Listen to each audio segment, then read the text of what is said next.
We are live. It has been a while since I've done YouTube Live, but we're here. Excuse me. But anyways, welcome to the stream, boys and girls, and whatever thing you want to be called. But today we got a special speed run for y'all. Today we are going to be doing. We're going to be doing Crush PSP. We're going to be doing it differently today. We're going to be doing it in a way that you wouldn't think was probably possible. So if you've played Crush or if you've heard of this game, I recommend you play it in the normal way before you come onto the screen and understand how this thing's going to go. So I got a stream for y'all today. We're going to be... Okay, oops. Okay, sorry about that. Sorry, okay.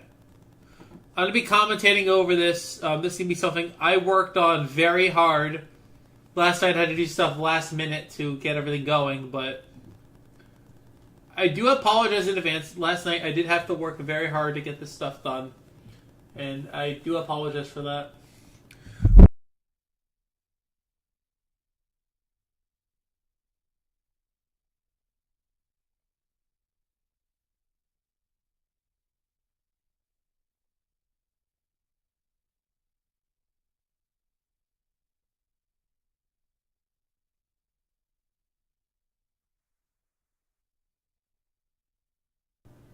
Okay, there we go. Fix the mic. Sorry about that. But, anyways, I will be I'll be doing the speed run of Crush for the PSP, but we're going to be doing it in a different way. And after some Crush, we'll probably watch some Dark from Nick Crowley and probably some other stuff. How we do the Shiny Hunt for a Poker Rogue and all that, and yeah. So, we're going to be getting into this thing. It's basically a list I put together. And these runs... the playlist will be public after the stream is over. So, let's get started. So, anything else that... let me just actually adjust. What the hell? Okay, the stream's going to fuck you up. I don't know. Wait, hold on. I think I screwed up. Hold on a second. What do you mean? Shit! Where the fuck's my mic? I don't know why this is fucking here. My webcam should be here. What the fuck is my webcam? There was supposed to be a webcam. Where the fuck is it? But yeah, where the hell's my webcam? It's right here, but of course it's not fucking working because it's being weird. Very weird. Okay. Oh, oops. No, I don't know why that happened, but whatever. There we go. Okay, so this is what I look like. I apologize for this fucking weird shit. I don't know what's going on here, but yeah. I do apologize. I do have to turn on my light. Hey, just a disclaimer: my hair is a bit of a mess. So if you get triggered by really messy hair, let's throw this over here. Fuck it, I don't care. And later on, we're actually going to be doing a review of the MDS and ML. So we're going to be doing that as well. I'm going to turn my lights on. So disclaimer, my hair is a mess, and I do apologize for that. I do apologize in advance for that. Hair is a mess. I do apologize for that. And unfortunately, I have to put the lights on my room so I can actually see in here. The room doesn't really get much light. So... today we're going to be going over Crush. I just make this a little bigger. How do I did this weird thing? Okay. Why is this? What is this? Why is this like this? I don't know. I don't know what the hell this is. Oh, I'm stupid. Never mind. That's the image. Okay, that's the image. Okay. Okay. So. Yeah, so what I'm going to do is trying to figure out a way to make this so you can actually just see the thing instead of the chat. I'm trying to figure this out. 1 second. Because I want to specifically crop it so it lets me because you know, like I said, some of these are gonna be some varying quality because some of these aisles have been done, like a year ago or something, and they just haven't really been beaten. Some of my aisles have, you know, it's a really small speed game, and you know, I wanted to show off what I could do. And yeah, we're gonna be getting right into this. Let me figure a way to do this so it's not in the way here. Preparing stream. Okay, you know what? I could continue it actually, yeah, and I could put the channel on the bottom. I think that's what I'm gonna do. Look at this, I can X this out so that way it's hidden, and I can put the chat under the playlist. You see? You see how we think of things here? And you know what? I'm gonna like do this. And I'll do this real quick, just like this, and yeah, I don't know. Like, I really wish I could just invert this, but whatever. All right, let's just. You know what? I have an idea. Put all this up here. That way the chat's up here. There we go. And then I can. Let me just try this. Let me do this. Yeah, there we go. That can work. That'll work for this. Okay. Alright, so we're going to count to 1, 2, 3, go. Alright, so there's nothing really much going on here in the basics. For those that have played this game, there is a... hold on, okay, so there is going to be levels of... There's going to be levels of audio varying of quality. So there is going to be a bit of disclaimer. The audio is going to be a bit weird on some of these because some of these are really old and were done on different capture hardware. So there's going to be a bit of audio problems. But this first one's probably going to be one of the few that do that. Yeah, it's just the first level tutorial, whatever. I don't give a shit. No one cares. It's the first fucking level. Who gives a shit? You know, yeah. Alright, that's the first level. And we're going to count the crushes. So ready? We're going to count the crushes, boys. And other people. Alright, so we got 3 crushes. Okay, let's do 3 crushes. 3 crushes. Alright, 3. Count them, everyone. Note that... Okay, wow. Okay, I did not expect it to be that loud. Oops. Oops. Let me just, that. Okay. I don't know why I like did them. I don't know why it's like that. I don't know. Fix something real quick. Okay, let me do this. And I'm going to lower the audio on my end. And that should... Okay. For the most part, this level is going to be pretty much exactly the same. You can't really change this because it's a tutorial level, but there is one that will that we normally do in the speed run. That is, well, you can. I think the tutorial levels do not change at all. Pretty much, they don't change. Like I said, this is a really old IL. I do plan on improving this, but the level is exactly the same. So let me explain about hitboxes on these holes while the things keep going. You got the tutorial levels, because the tutorial levels I can't change. So when you have, okay, let me explain this first. See, it's easier when... So, by the way, for those that don't know, the reason why I stopped there because this uses in game time. So... Oh yeah, I did a skip there, which is pretty cool. So, fun fact, it's actually faster to 100% the level than it is to do it the route for the 8% way. But yeah, we're gonna do, this is, you know... There is just a little bit different you do for any percent, and the only difference between any percent in this is that you go back. You have to go walk back manually, which is the only difference between any percent and this. You just gotta go back here, just do it this way. And I did it this low. I didn't change the camera. I didn't use the camera to change. Like I said, this is mainly just a showcase to run. This isn't really gonna be Anything spectacular? Plenty There's of crushes. one. Why they screw up YouTube's like overlay? It's so stupid. It pisses me off that they screwed it up, but alright, so this level you cannot change.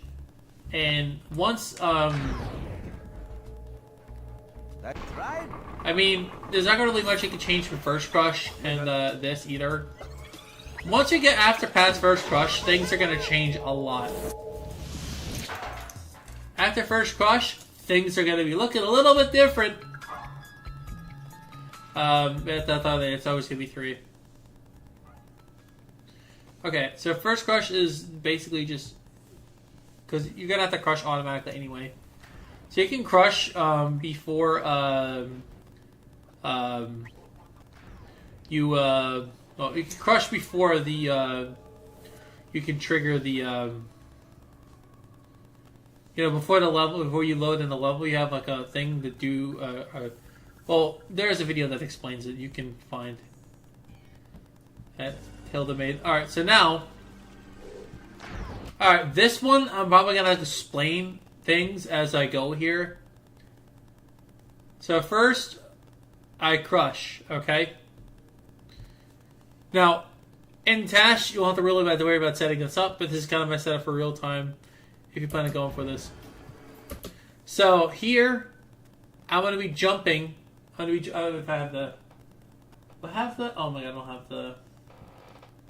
Oh, the mouse cursor up, so I can't explain it. So let me actually explain what's going to be going on here before we start the run, because it's really annoying in vanilla. Okay, let me just do this real quick. Alright, so there is on this edge, there is a barrier. A small visible barrier that will either push you in or push you back in or out. If you jump across it, you can bypass this completely in the PSP version, exclusively when you crouch. But we don't want to crouch. We want a little bit of pushback. We want to push ourselves, propel ourselves forward. And because that barrier is considered solid ground, you can have, I think it's like a frame to jump off it or something. I don't know. It's a short amount of time, a very short amount of time, limited time you can jump before you get pushed out and die. And what we're going to be doing here is jumping on that barrier as we're pushing ourselves forward to be able to make it over this gap. Let me immediately change my mouse cursor so it's now off, and we will continue. And for those that wondering, oh, that's a triple jump, I was like, oh no, because we're jumping on that part of the invisible barrier is solid ground. And we're gonna like rewind it so we can see the full level here. Now to explain what's going on, I'm just gonna like let it play. Yeah. So it is a barrier boost, which is really hard, and by the way, this only saves like 4 seconds in real time anyway. So I wouldn't recommend going for this. Please don't. Please don't go for this. You'll make yourself miserable. I've only gotten this twice. Out of all my times doing it, I've only gotten this twice. Alright, early rise time, missing step time. And unfortunately, in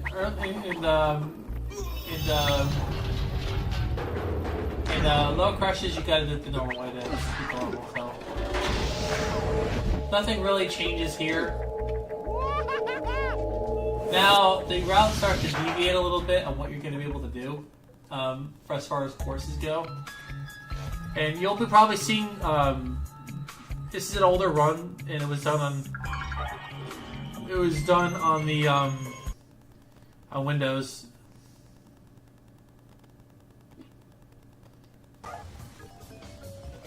Wait, okay, why? Okay, what the fuck, dude? Alright, transform, stretch the screen. There we go, okay.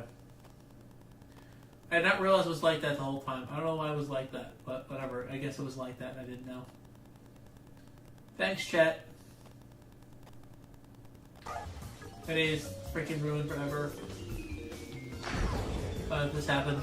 But yeah, we're gonna push the thing with this, and we're gonna push it down. Yeah, push up can only go one way.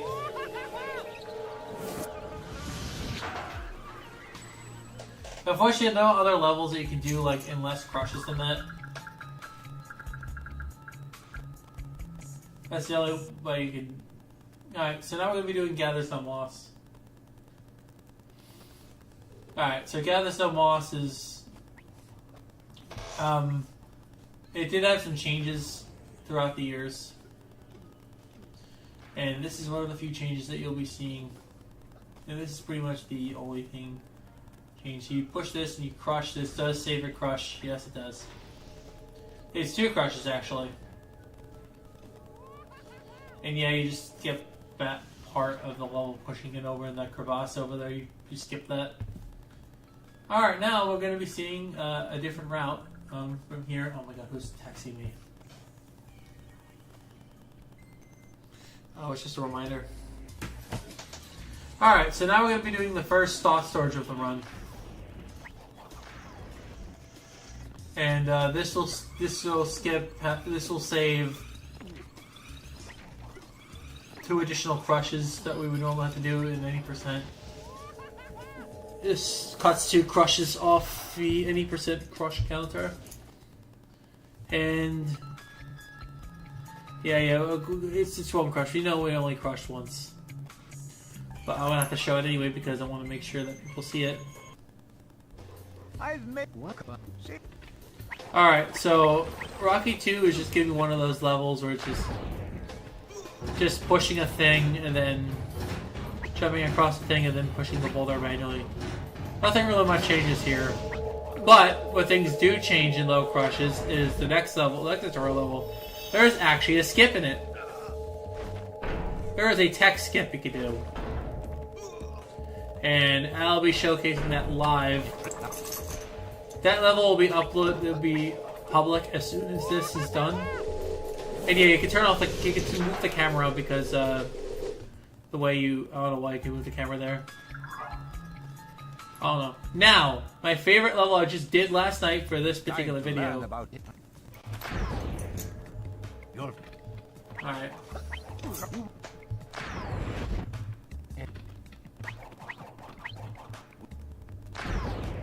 Alright, cool. Now, I'm going to explain how slopes work.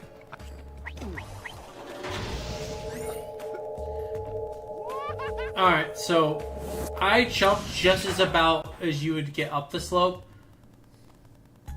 And because there was a time where I could move and jump around before I slide down, I'm able to jump and skip having to uncrush and crush again, saving time.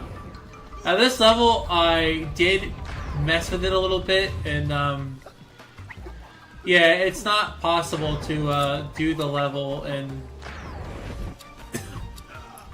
like I tried. I'm pretty sure in Tash you can probably mess around and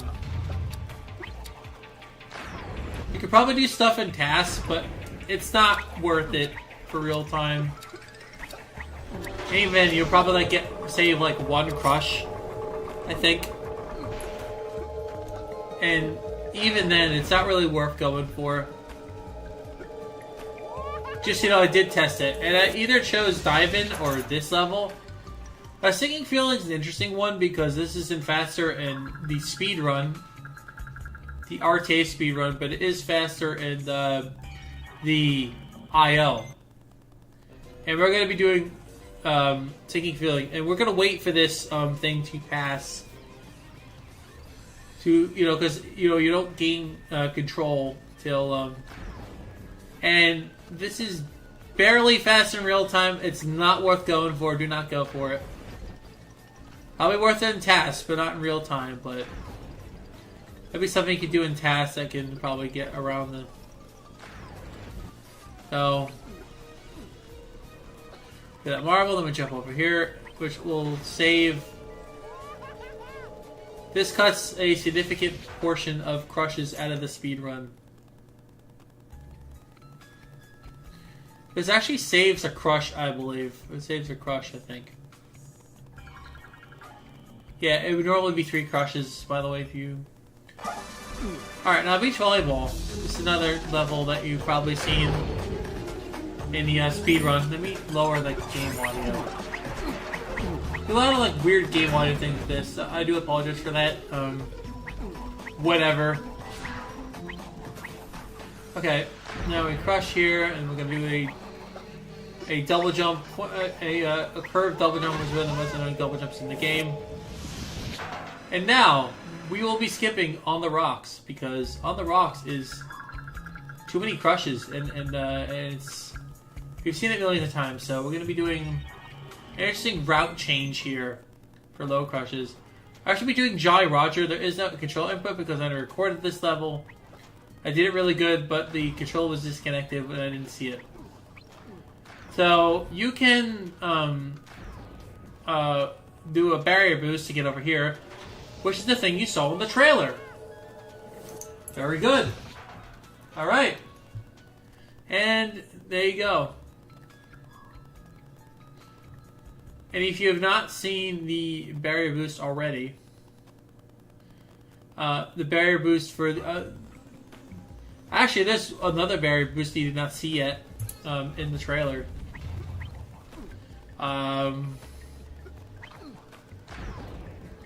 Wait, did I forget? Oh, let me check. Let me check real quick. Did I forget? Okay, no, okay, I got it. Okay, I did. Okay. I was like, wait a minute. Okay, well, I was like, wait a minute. Did I freaking forget? That would suck, but I didn't forget. Okay, thank God. Alright, good. Very good. Very good. Yeah, loss of vacation was not really much to explain there. Just double jump across. Okay, now this is the final course of this run.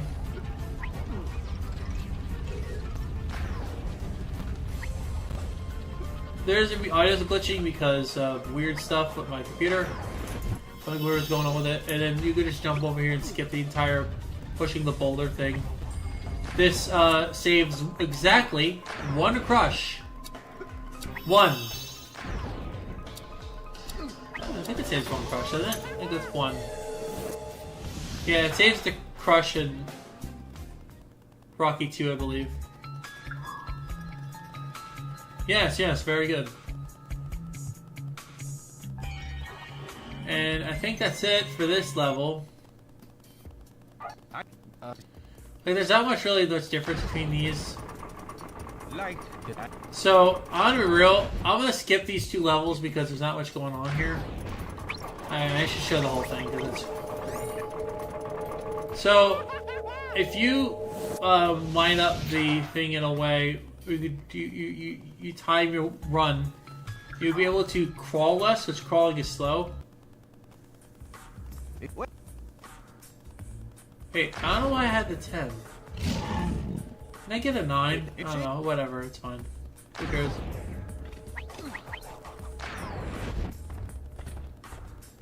Yeah, so you have to crush here anyway. It doesn't matter, you have to crush anyway. Alright.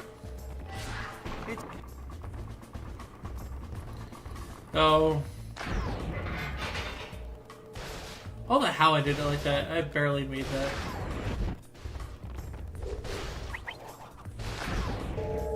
Why did I do it like this? Oh well, it's fine. I like it matters anyway.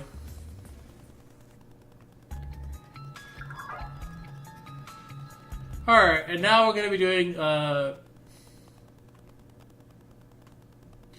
No, I will not be finding out why I'm experiencing interruptions. We're good.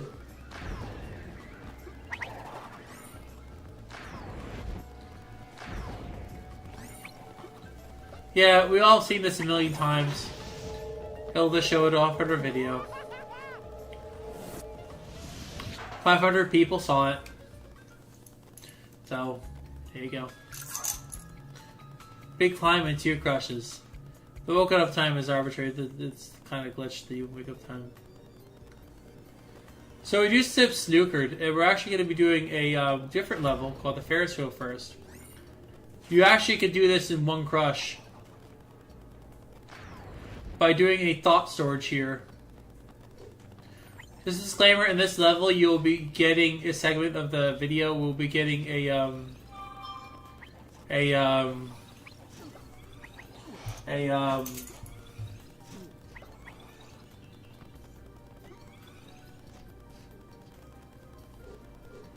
okay. I did change it, didn't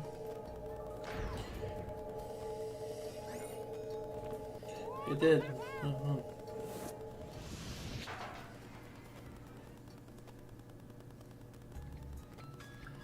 I did update the pay.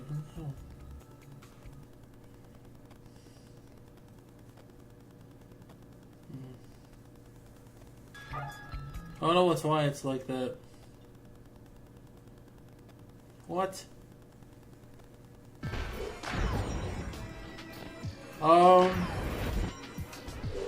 It shouldn't be declining. No.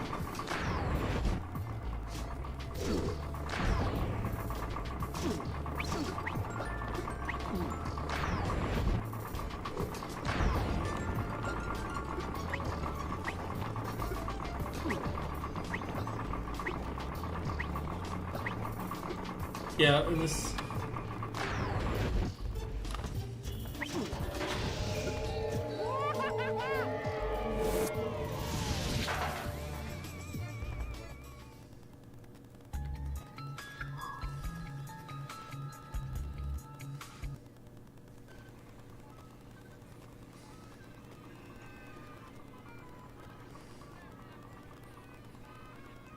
Yeah, we're doing Labyrinth. Oh.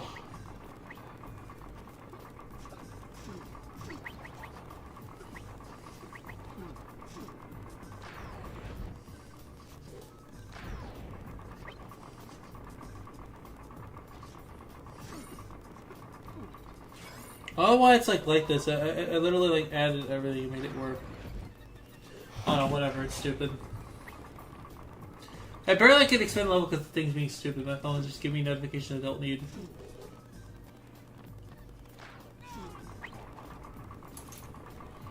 Alright, anyway. FTG you just saw there. I mean...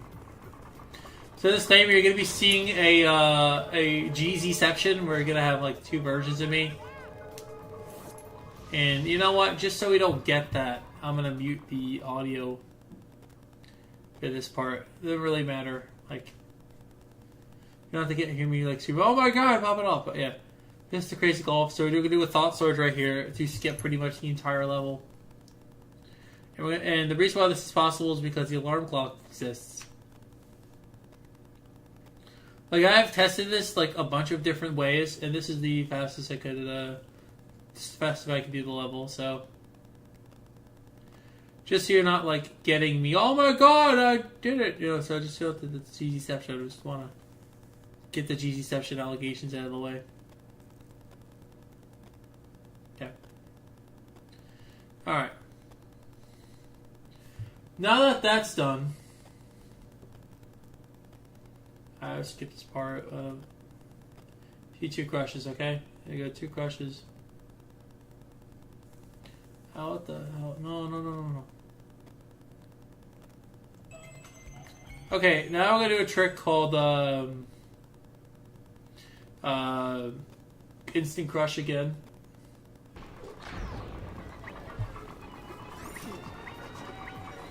And here you go. Instant crush, very nice.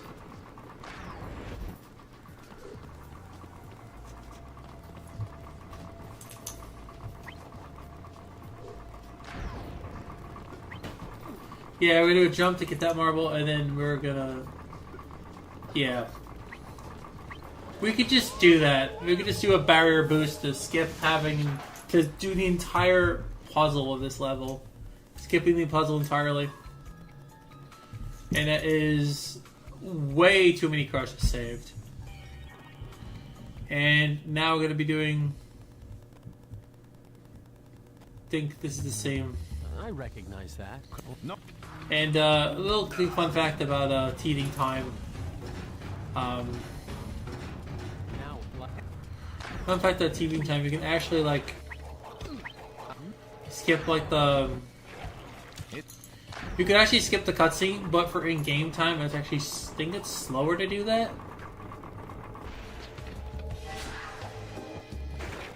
In game time, it's actually slower to do that, so you don't want to do that in game time runs.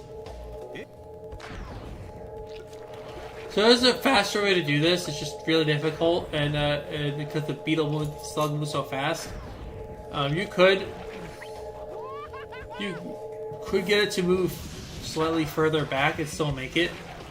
The problem is it's really hard to do it. That's the only reason why I saved 2 seconds there, is because of that beetle. Yeah, now we're going to get into the meat of the thing. Small parts, though, crushes. So you can defeat this level in one... You can exit the level in one crush. And you're going to see it right here, how double jump completely breaks this level here.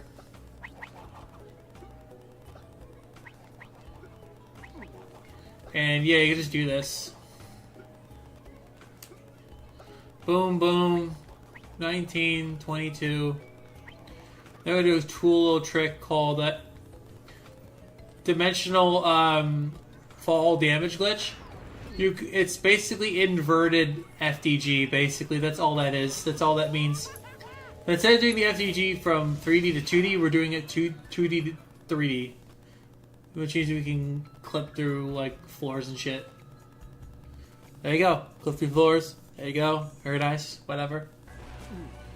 And I had to do this level, can you kick it, again, because, I had a crush counter that was lower than it was supposed to be. And because of that, I had to redo the entire level again.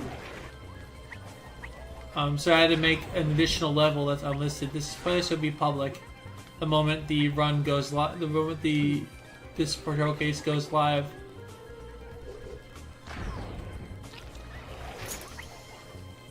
Is there a bug on me? I don't know. Whatever. Okay, cool. And now we're gonna be doing the just the normal way. That merry-go-round is one of those levels where you could just...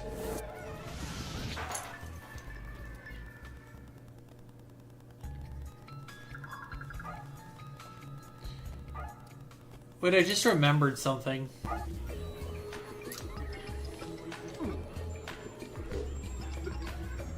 I just remembered, this is done in 3 crushes. I could do this in a lower crush count.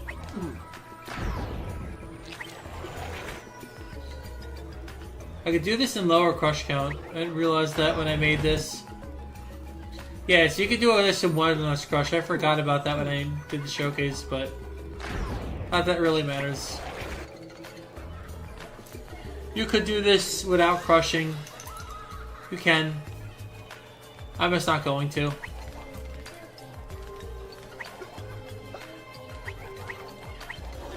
Does it really matter? No. It doesn't. It doesn't really matter. But just know you can do that in one less crush. I think you can do it in one less crush. Now we're doing Gobbledygook. Because it's one of the few levels you could do in less crushes. And you're going to be seeing a... Let me just increase the audio a little bit on this.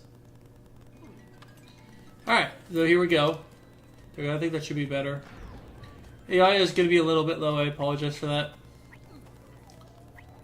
Just the way I recorded it. So double jumping completely breaks this level open. And we're going to be seeing another trick called... there is a jump buffer you can skip. And you can skip that to save a bit of time, so you have to wait to jump after hitting a switch or something. And now we can crush and do all this weird bullshit and get over here.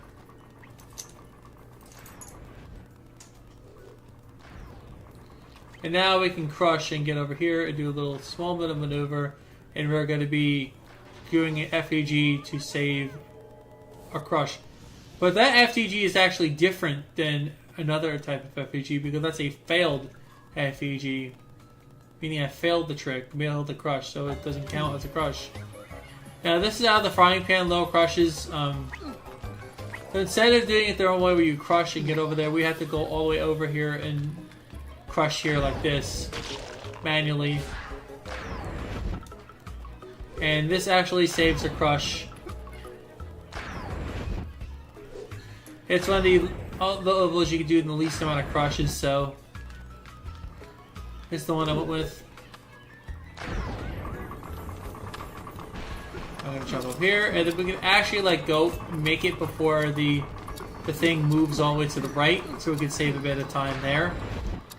And now we're actually gonna be going here to the little to the left. I'm actually doing a double jump right over here, get this marble, get this marble, and then we're gonna be jumping on this thing. And then we're going to be double jumping to the end over here. Wait a little bit, because be safe. And then we're going to get over here, uncrush, turn the camera, crush again. And then we're going to uncrush. And then that's it, so pretty cool, don't you think?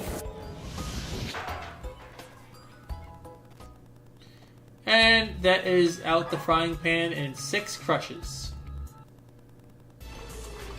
Now, finally, the end. The moment you all been waiting for. Normally, it'd be 5 crushes to normally do this level. But today, I'm going to show you a little mind-blowing trick called depth perception. Bad depth perception by the devs here. Oh, let's show that off real quick.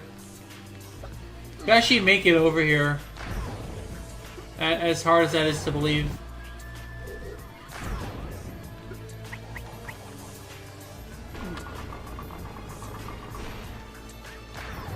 Here, you're forced to uncrush there. We're going to actually crush again. And we're going to be going over there. How you go? Jump over here. Jump over there. We're going to crouch. And we're going to release, get to the platform release. Gonna hit that checkpoint, and then we're gonna finish the game off right here, right now.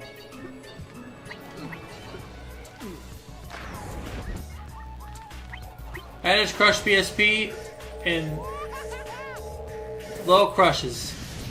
Alright, thank you all for watching. It has been good, and yeah, we're gonna get on to the next segment of the stream. So yeah, bye. Alright, that's the crush segment. Now for the Halloween segment of the stream. This is going to be really interesting. Because I have not seen most of these Nick Crowley videos, and I kind of want to watch them with you guys. And this is the part of the stream where I'm actually going to unlist my YouTube stream here. Actually got to go into it right now and unlist it. Give me 1 second. And you'll be getting the highlight stream in just a second. So let me unlist this right now. And we'll be unlisting the stream because we're going to be doing reaction stuff. And, you know, YouTubers are really freaking... Oh, shit, I didn't mean to do that. My bad. I didn't mean to show you my thing. Okay, I didn't mean to do that. But anyways, we're gonna do some Nick Crowley videos. I've been really interested in this guy. I haven't caught up on a lot of these, and I kind of want to watch these for like a few hours with you. I'm gonna be watching these for the first time. I have not seen these yet. Oh, this is Nick Crowley. The darkest moments in TV history. Here we go. Now, which of these ways would you choose to reveal your secret crush on someone? A, would you write that person a letter? It's March 6th, 1995. Oh, God. As taping begins on an all-new episode of The Jenny Jones Show. Oh, I think I remember this. I think I saw this one.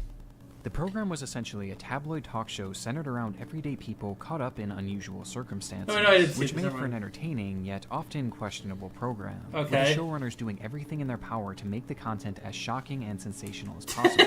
And God. this episode was set to be no different. The segment centered around 6 people, each of whom had a secret admirer, who would be revealed for the very first time here on the show. Oh, wait, I saw this one. The This one's... group I saw this are one. shaping up to be 24-year-old Jonathan Schmitz. Oh yeah, this guy's Someone fucking had a nuts. long-standing crush on Jonathan, but was too afraid to tell him. And upon hearing of this, Jonathan hoped in the back of his mind that it would be his longtime ex-girlfriend, who he had a newfound interest in marrying. Oh Though god. he was in for quite a shock. The twist in the episode was that Jonathan's secret admirer was actually a man named Scott Amador. They were actually good friends. Oh, Scott boy. never once mentioned having any sort of romantic interest in him, due to the fact that Jonathan was straight and had never given any Oh, sort of no. otherwise, setting the scene for what was surely going to be a shocking reveal. A reveal that the crowd just couldn't wait to see. B, would you tell the person in private in case he rejects you? Or C, would you tell that person that you're gay and you hope he is on national television?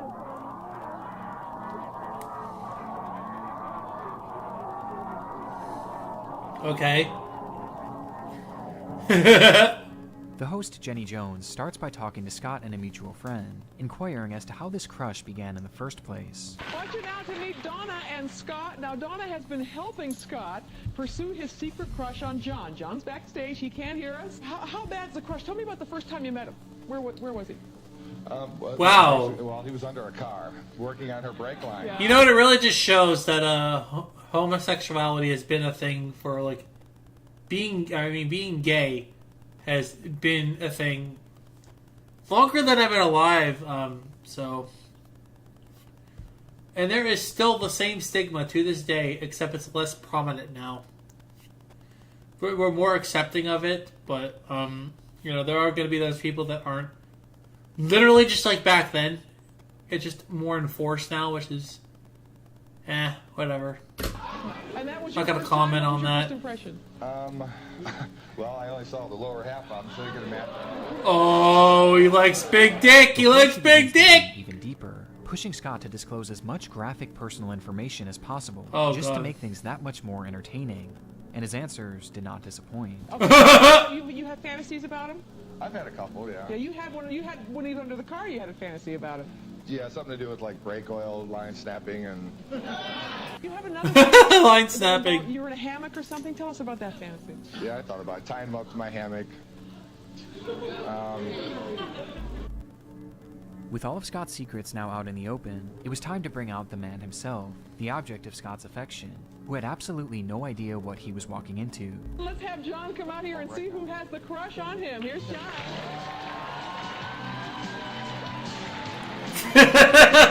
Oh man, this is good.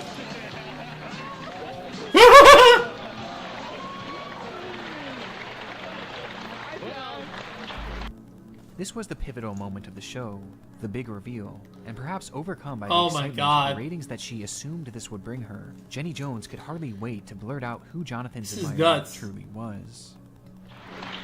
Did you think Donna had the crush on you? Did I? No, we're good friends. Well, guess what? It's Scott that has the crush on you. You lied to me.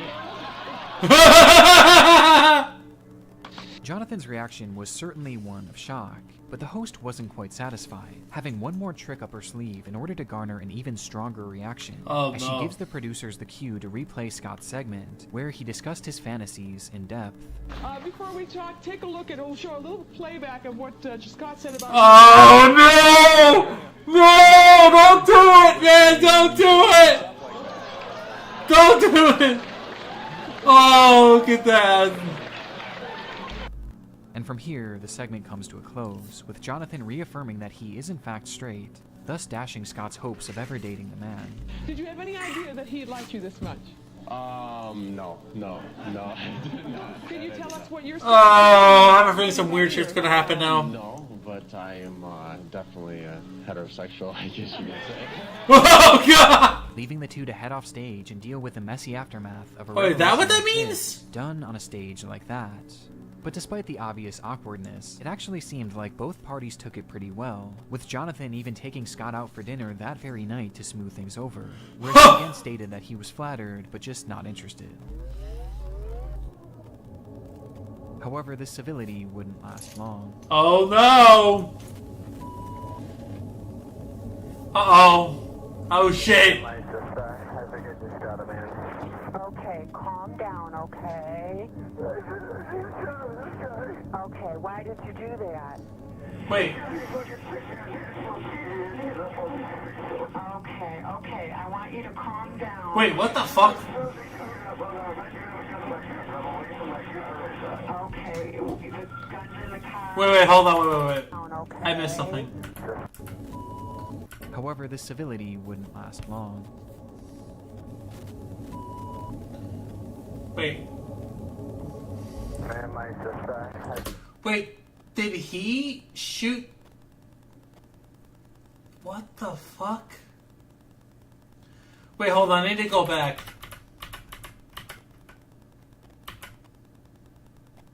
Tell us what your status is. With a messy, obvious offer for dinner,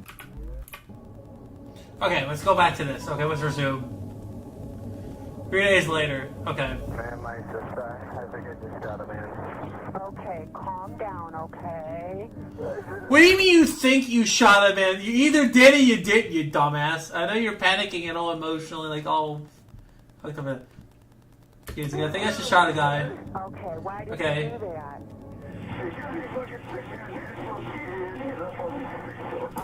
Oh, God. Wait, he shot a gay guy because, oh, what did he do? I need to go back and I need to just watch. Calm down. Yeah, dude's going through shit right now. Like, Okay, the gun's in the car. Okay, I want you to try to calm down. Okay, can you tell me again why you shot the man? oh my.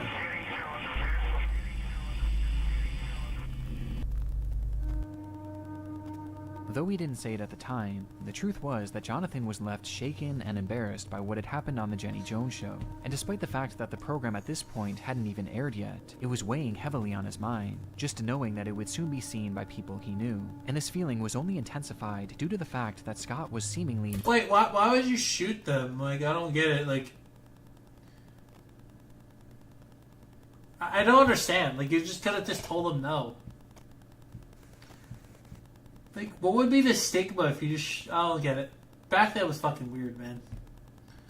Yeah, maybe it wasn't as good as in the 90s. Like, it's not even... taking no for an answer, leaving a note on Jonathan's door just 3 days later, writing, "If you want to turn this off, you'll have to use a tool. It takes a special tool." Oh, wait. Oh, shit. Hold on, wait. Soon be seen by people he knew, and this feeling was only intensified due to the fact that Scott was seemingly not taking no for an answer. Oh. So he coaxed him into shooting him. What the fuck's wrong with people? He like a guy who's, oh, in order to turn... Dude, so this guy did this on purpose. Look at the way he's looking with those eyes. Look at that. Leaving a note on Jonathan's door just 3 days later, writing, "If you want to turn this off, you'll have to use a tool. It takes a special tool."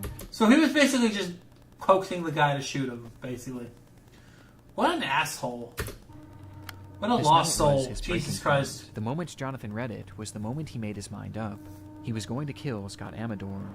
He left his house right then and there and purchased a shotgun, which he used to Why? break down Scott's door, approaching the man and firing 2 shots at point-blank range, both of which connected, killing Scott instantly. With his mission accomplished, Jonathan sped away from the scene, calling the police shortly after and confessing to everything, stating his sole motivation for doing this being the humiliation he felt from Scott's own confession on that TV.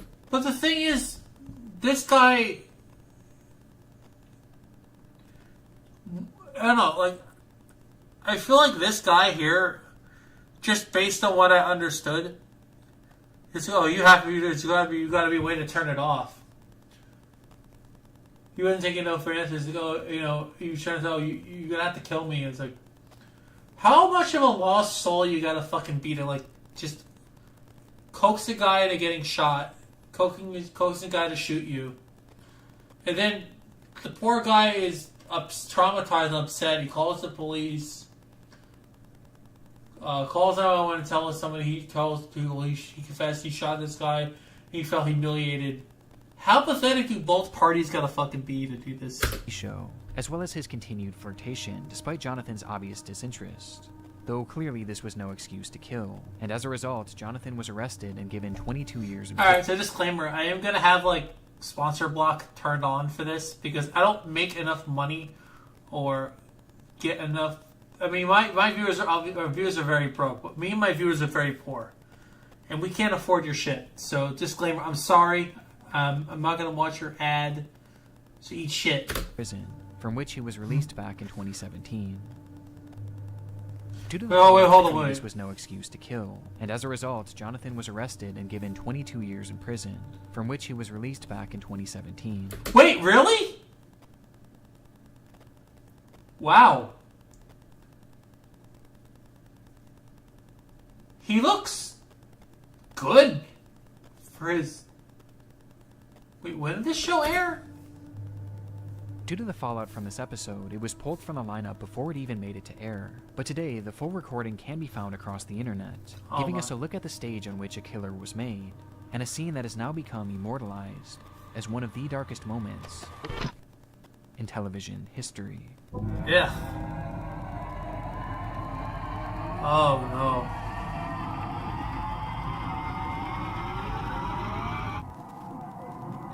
Oh shit. Wait, that was the intro. 7月4号的晚上，一家人正常入睡。到了5号凌晨。Something unexpected had happened. At 5:30 this morning, I woke up to find that she was gone. He had nowhere else to turn. It had been 11 long, excruciating days since 55-year-old Shu Guli had last seen his wife, Lai Hueli, who had vanished from their apartment in the dead of night. So now, desperate for help tracking her down, he took to the local news stations, putting out a public plea for any information that could help bring her home. Her disappearance occurred on the 4th of July, 2020, which also happened to be their daughter's 11th birthday. To celebrate, Shu made the family a special meal, including his daughter's favorite, meatballs, cooking the entire recipe from scratch, even grinding the beef at home. The dinner was supposedly a success, and to finish things off, Lai and her daughter enjoyed a tall glass of milk poured by Shu before the family turned in for the night. Hours later, in the dead of night, Shu woke to use the restroom, and upon getting back into bed, he briefly watched his wife as she was sleeping peacefully next to him, before he fell back asleep. He would never see her again. Oh no. 24 hours later, Lai Hueli was officially reported missing, and a full-blown investigation into her whereabouts was launched. Which is where things begin to get strange. When police searched the apartment complex, they noted a large number of security cameras positioned all over the property, both inside and outside of the building, making it all but certain that Lai would be seen in the footage at some point leaving the apartment, which would at least give investigators a timeline as to when she left. Yeah, because in China there's a lot of, surveillance, so... The footage first shows Lai and her daughter taking the elevator up to their apartment at 5:04 p.m., which was presumably right before their meal. From there, over 6,000 hours of footage would be reviewed frame by frame, though strangely, Lai was never pictured again. To investigators, this was impossible. The cameras covered every single possible exit, and it was shown that not a single route would have made her completely undetectable to them, which quite simply meant that she could not have left the building. She had to be somewhere inside. And so they searched everywhere in that complex, from the unit she lived in, to the AC vents, the water tanks, storage units, everywhere. Though still, they found nothing. Lai was gone, but at the same time, she clearly hadn't left. It was no wonder why Shu felt so helpless in the situation, and fearing that they were reaching a dead end, he began what essentially became his media tour, as he attempted to get as many eyes as possible onto the case in order to help find his wife. 据介说，7月5号凌晨12点半，他起床上洗手间的时候，妻子还躺在身边。到了清晨5点半，床上就只剩下他一个人。我也没在意，对吧？您当时为什么没在意？发生了这个很正常。之前有没有发生过这种情况？没有。我女儿怎么办？我的生活怎么办 Yeah. 啊，我老婆什么时候回来到底？是我都不知道，现在对我。我把女儿叫起来了，因为女儿在隔壁嘛。叫起问了她一下，我说你妈妈有没有看到？她说没看到。我当时也没怎么在意。Okay. 出去吧，就是。Oh my god. 那么继续自己的事情。 These media appearances began to happen numerous times a day across essentially any station that would allow him on. Though even when this failed to garner any leads, he kept the pressure on the public, this time by announcing a reward of 100,000 yen for anyone with information that could help lead to her discovery. Wait, how much is 1,000 yen? Wait, how much is 100,000? Is it, these 100,000 yen. 100,000 yen. Oh, let me look that up. Alright. Yen to USD. 100.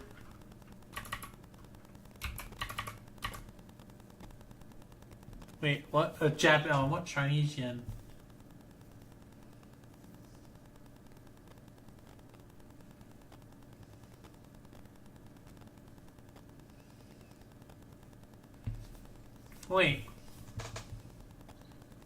Wait, that's crazy. That's $15,000 basically. That's nuts. This dude was loaded. For anyone with information that could help lead to her discovery. Yo, roll. Meanwhile, investigators kept Wow, fuck you, you fucking asshole, fucking spoiling it. digging, searching the area again and again, but still, it just wasn't adding up. There was no way out of that building that hadn't been thoroughly checked over. Yeah, but like if he did it, he must have did it inside his apartment. Oh, okay. You were spoiling it. I thought you were spoiling it. Well, except for one. In what was likely a last-ditch idea, one of the investigators had a hunch that they should check the community septic tank, as that was really the only place that hadn't been thoroughly picked over yet. In what was likely a last-ditch idea, one of the investigators had a hunch that they should check the community septic tank, as that was really the only place that hadn't been thoroughly picked over yet. Oh yeah, and that's so right. dozens of trucks moved in to sift through weeks of raw sewage. They searched for 25 hours within the grime. Fuck, I wouldn't want that job. Filth and unbearable stench, until they found something. It was an unusual gooey mass that no one could seem to identify, and wanting to know more, they brought the substance back to the lab for testing, only to discover that they had essentially just solved the case. Oh my god! Or at least what remained of her. Wait, so what happened? Despite the story Shu had told investigators and the media, things didn't actually happen the way he said they did on that fateful night. You're probably right. I don't know, you're probably right. They might have, you're probably right. They might, you know, because he said, right? He said, okay, I haven't seen her. I went to the bathroom, blah, blah, blah, all this shit. He did all this. You know what? You might be onto something. Instead, the couple had actually gotten into an argument after Shu had cut his hand while preparing the meatballs. Yeah, you're probably right. Fuck! 1 point for Grote. Shit. The two to have a verbal spat. This was supposedly nothing uncommon for the pair, as the marriage had allegedly turned... Yeah, but how did they fucking get past, like, the security cameras and shit? That's what I want to know, because you'd have to take her outside to put her in the septic tank. The sewer. How the fuck did he get the manhole cover open? That's another thing. How the fuck did he get her open? Did he, like, grind her body up and... I don't know, what the fuck? Makes no sense. Sour years before due to financial strain, meaning that this... how would he flush her? Like, how would that happen? Like, how the fuck would that happen? I'm trying to think. Like... Did he, like, put her in the meat grinder that they had and then flushed her remains under the... I don't see how any other way. This was far from their first fight, though it would be their last. When Shu handed his wife and daughter their milk for the night, each tall glass had actually been laced with sleeping medication. With the Oh, that's why he told the story the way he did, because he put sleeping drugs in it. Effectively putting him to sleep. He just carried his daughter and put her in her bed, and then I suppose they did whatever. Immediately taking effect and knocking both of them out. No with shot. The house now silent, he smothered Lai with a pillow, thus ending her life. Okay. But if this was the case, then how did she end up in the septic tank? Yeah! He had a plan. He had previously purchased several large butcher knives, which he used to cut his wife into smaller pieces. Oh my god. What the fuck? However, this still wasn't enough for him, as he wanted to make sure that every trace would be discarded in the most effective way possible. Yeah. And so, he turned to the kitchen, and more specifically, the area he had prepared the meatballs in earlier. Oh, I called it! The meat grinder, I called it! Oh my god, what the fuck? Yeah, that's fucked. Like I said, this was gonna be a Halloween episode of this stream, and I meant it. This is really fucked, man. That's fucked, bro. Oh, that's disgusting. That's brutal. Like, he basically... Oh. I can't imagine what the daughter felt when they found out when they made their favorite dish, knowing that her mom was grinded in that same grinder. Upon hearing that, it's like, wait, I ate meatballs out of that. What the hell? But it's really fucked, man. And I'm trying to put on like an like a trying to keep thing, but this is really fucked. It's really fucked, the fact that they did that. Really bad. Before proceeding to place her remains through the meat grinder. Oh wait! Oh my God! He flushed her. That he would then methodically flush down the toilet over the course of many hours. So it's really fucked, bro. 7月4号的晚上，一家人正常入睡。到了5号凌晨，意外发生了。5点半早晨，我醒了。我醒来的时候你在。Despite playing the role of a loving husband and even a victim across his television, yeah, this guy's a piece of this shit. man had actually not only killed his wife, but desecrated her remains in a horrendous fashion. And looking back at some of his answers, it's honestly not all that surprising. 一个人他出不去的，按他的智商，老实说，我这么多年了，这都跟他走不去了，哎，对他了解，他是出不去的，就是。As a result of his crimes, Shu Gulai would be sentenced to death, with his execution being set. Honestly, good. Fuck this guy. He's a piece of shit. Good. He should be sentenced to death. Fuck this guy. Fuck this bitch. In the future. Holy shit. Oh, goddamn. Oh, God. Kenji. This is from Japan, I think? September 27th, 2006. No, you know what would have been better if he crucified him? Like how Jesus and his cult died. He should have been crucified live on television for people to see.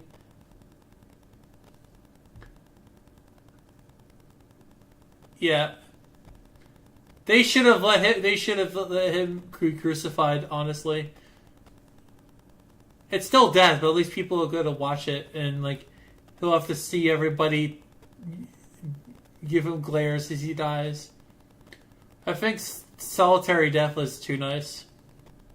7. Cameras document an unfolding protest in Yangon, Myanmar, as thousands of people take to the streets to express their displeasure with their government. The demonstration was part of an emerging struggle later known as the Saffron Revolution. Wait, I gotta rewind this because I went on a tangent. But yeah, I agree. That's fucked. Like, I can't imagine the daughter eating meatballs after it happened, and being like, "Oh, my mother is in that thing. You put my mother's dead body in there, and I ate meatballs out of that." That's the part that makes me vomit. Like I warned y'all, Nick Crawley videos are fucked. Like if I warned people. This shit is gruesome. This shit is dark as fuck.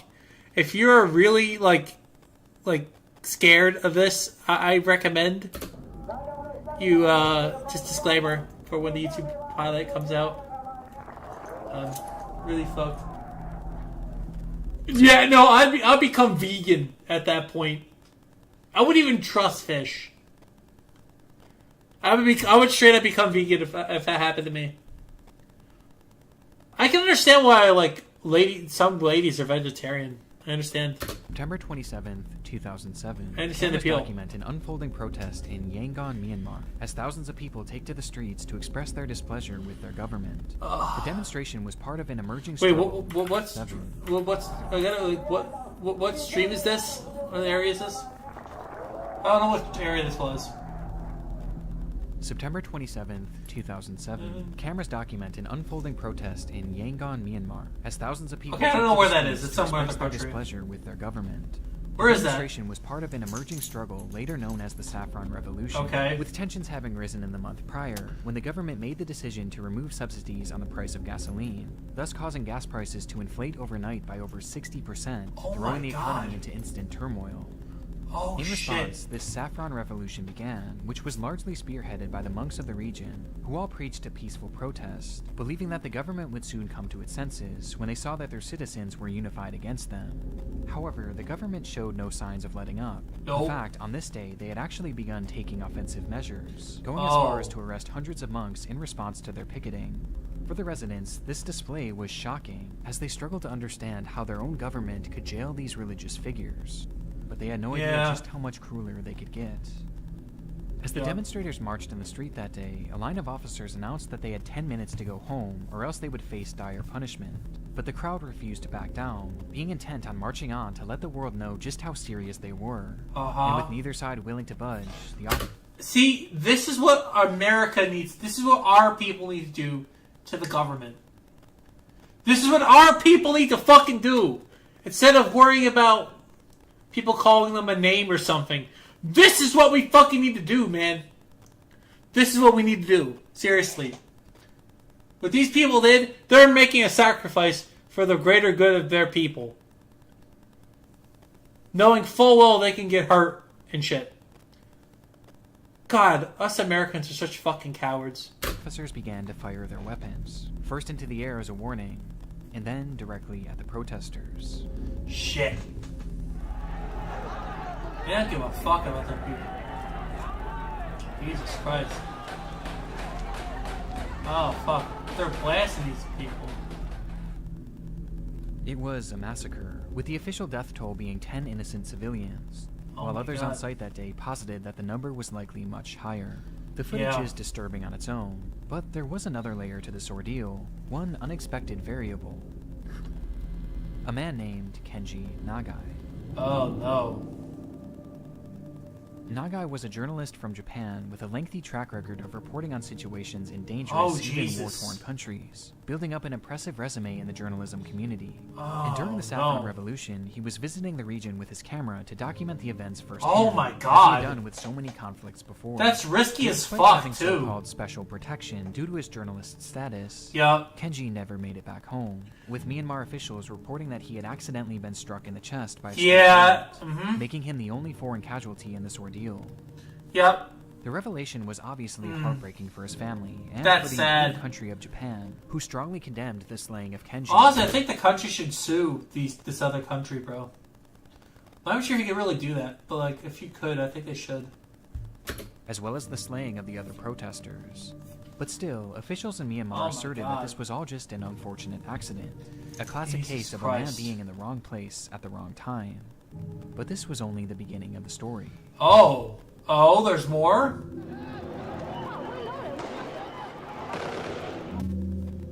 My god. Days later, the Japanese media would receive a video recording of the bloodshed that occurred on that notorious day, when the streets of Yangon turned into a one-sided battlefield. And the contents were alarming, to say the least. Oh, okay.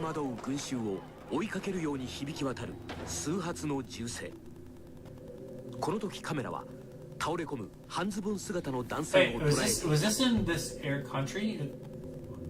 The footage shows a crowd of people desperately running for their lives, when in the corner of the frame you can see a man dressed in white, holding a camera as he falls to the ground. It was Kenji Nagai, and he hadn't tripped or even been shot at this point, but instead, he was seen being pushed by a soldier who now pointed his weapon at the man who was now lying helplessly on the ground, and fired a shot directly into his chest, leaving him there to die. Oh my god. Following this, a separate photographer on the scene managed to capture an image of Kenji moments after the attack, and in the photo, Nagai was still holding onto his camera, documenting the carnage around him, as he lay there bleeding to death, having taken a bullet directly into his heart. The revelation was shocking for a few reasons. Most obviously, it disproved the initial claims that Kenji Nagai had been shot by a stray bullet, as this was clearly and quite literally an execution. But it also showed the entire world these harrowing yet inspiring images of a fearless, passionate journalist who continued documenting the battle around him, even as the life left his body, with his corpse being shown minutes later still holding on to that camera.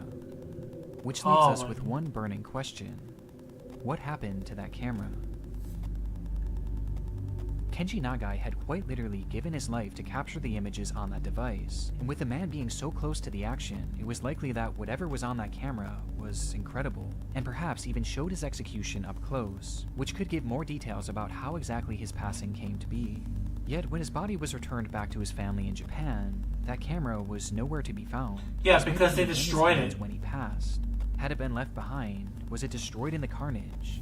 Well, it wouldn't take long for these two questions to be answered, as more footage of the event would soon emerge, again on Japanese television. Wait, did he actually get it? The clip appeared to show one of the soldiers responsible for Kenji's death going in and physically prying the camera from the dead man's hand. And from that point on, it had never been seen again. And with that, one of the most unique lost media searches of all time was underway.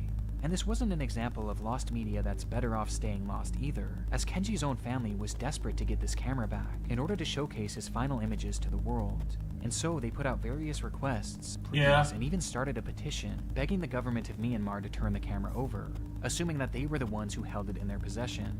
Though despite the immense public pressure throughout the years, nothing ever came of their pleas. Nope. In fact, not only did the Myanmar government refuse to give it up, but they continued to assert that Kenji's death was nothing more than an innocent accident. And for many years it would remain this way. Until, out of nowhere, a full decade and a half later,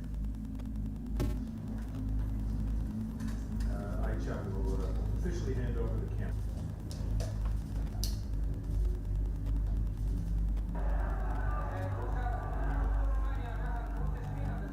Yeah. A press conference was held with the family of Kenji Nagai as the camera was finally returned to their possession. The story of how this camera got back to them is almost entirely a mystery. A group called the Democratic Voice of Burma was involved in some capacity, though they credited an unnamed individual as the catalyst behind its recovery, with many believing that this person had likely stolen the camera from the government and smuggled it out of Myanmar.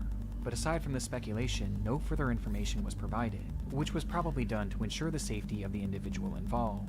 And despite having no confirmation as to where the camera had actually been, the family finally had it in their possession after 15 long years. And they've actually gone on to release bits and pieces of the footage from that day to the media, which finally gives us a look into some of Kenji's final moments.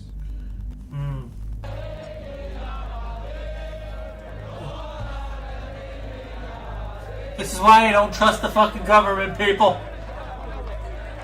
Yeah! I don't trust the government. This is why you gotta fight for what you... This is why you gotta fight for your rights, people. I think this is where he got shot.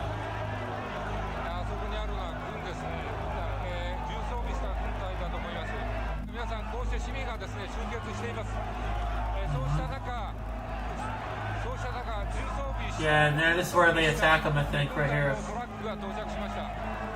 Oh, this is where they come and get him, I think. Moments after pointing out the military that had moved in to quell the protest, Kenji was executed by one of those very soldiers. Yep. It's unclear how much more footage was actually on that camera, but for the time being, this is all that's been released to the public, and it's likely to remain that way forever. Yeah. Today, his family hopes that this footage will help highlight the fact that the problems in Myanmar are actually still very prevalent, with the civil unrest continuing to lead to the deaths of hundreds, even thousands of people per year. As for many of the citizens, the battle rages on. Though in a somewhat poetic fashion, the recovery of Kenji's camera actually brought the situation back into the news cycle, meaning that even after his death, Kenji Nagai continues to make a difference. Yeah. Watch out, lose his life to that, though. Okay. That one was really depressing.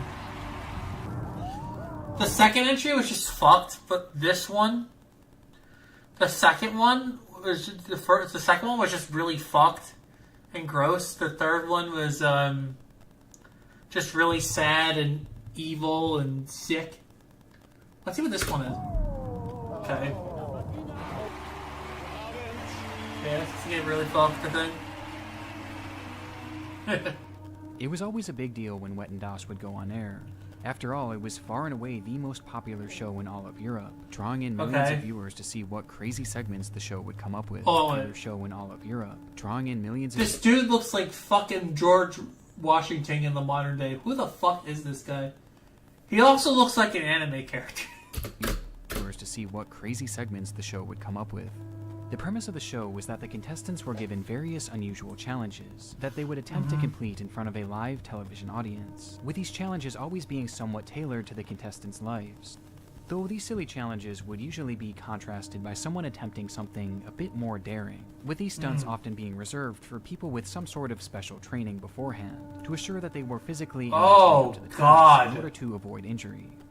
The show was very intriguing, with an air of fun and danger all rolled into one, as you never really knew what you were going to get when you tuned in. Let me guess, someone dies. Roughly 20 million viewers per episode. In some kind of weird, brutal fashion. Which was also helped by the A-list celebrities that often made appearances. And on December 4th, 2010, the lineup was particularly stacked, with Cameron Diaz being featured as well as Justin Bieber, who was set to perform... Wait, Justin Bieber was on the show? What? The baby guy? The fucking song I hate? The song that literally ruined the end of my high school career? This fucker was on it? What? I can't believe it.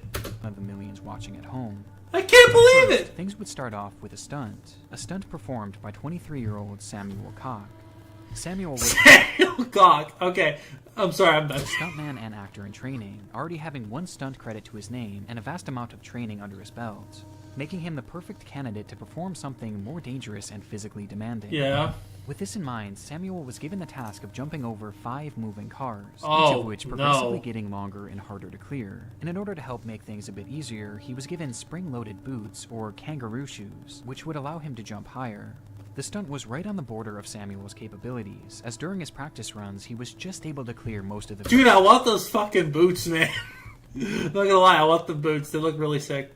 Vehicles, though not without falling multiple times, making it a true challenge, which was what the show was all about. Oh, no. And at Samuel's request, his segment would open the show, with his mother watching from the stands, having a microphone attached to her, ready to capture her reaction. Okay. If I knew my son, or kid, or whatever, was going on a fucking show like this, I'd be like, no, you are not. No, you are not. Fuck you. I don't care if you get a lot of money. Fuck you. You're not going on this fucking show. No, you are not going here.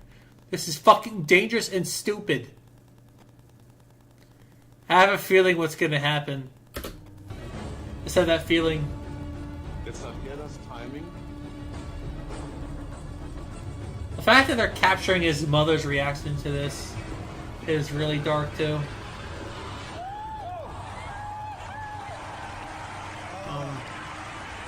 Why is she... Oh, God. The first jump goes off cleanly, making it obvious that Samuel could actually do this. Though when approaching the second car...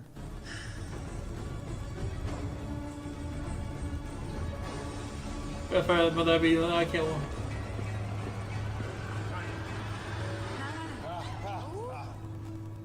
Samuel bails out, feeling as though something wasn't quite right with his approach.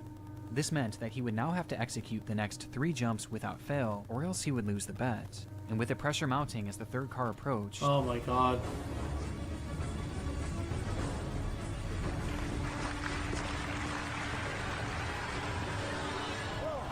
Okay, he made it. He nailed it. Though this is a crawler video, it's gonna be ending in a fucked up way. Though waiting for him inside that 4th car was a surprise. Uh-oh. The drivers of these vehicles weren't just employees of the show. They were actually people Samuel knew, all of which had been good friends of his up until this point. What the fuck? What the what? So motherfuckers are driving these fucking cars that are good friends with this guy. It's for him to... Oh, that's fucked.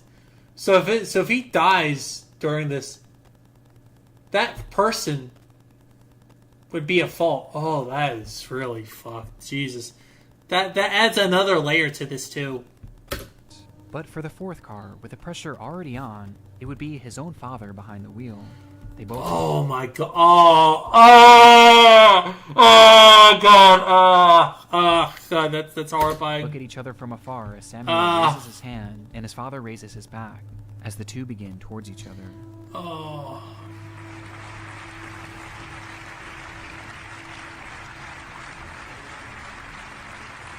Dude, this is fucking... Oh God. Samuel jumps, but immediately something is wrong. Uh-oh. He's just a bit too low, causing the back of his head to make contact with the windshield. Oh, From the footage, shit! It looks like just a graze, so insignificant that you might miss it. But in reality, it's believed that in this moment, Samuel hit his head in such a way that he was knocked unconscious, leaving him in the air with no way of sticking his landing. Oh. And with that, he falls to the ground, unable to protect himself, landing directly onto his face, with his mother's microphone briefly capturing her initial reaction. Oh. Dude, this fucking scares me.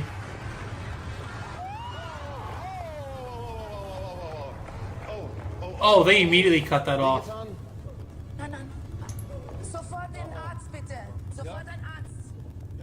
The camera cuts to one of the judges, whose face tells us just how bad the scene is. Oh, yeah. Samuel is my and is God. totally unresponsive. Even as his mother runs from the stands to comfort him, he doesn't move an inch.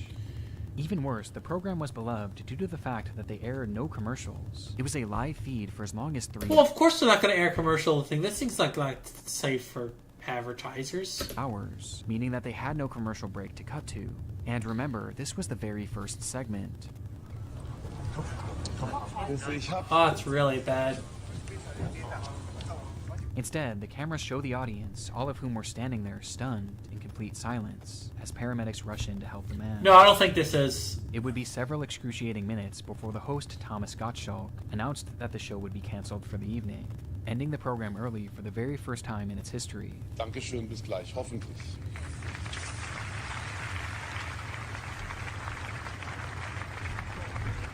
With the host being so shaken by what he had witnessed that he resigned immediately after the show. I don't blame him. I don't blame him, dude. I would resign too. That's like, alright.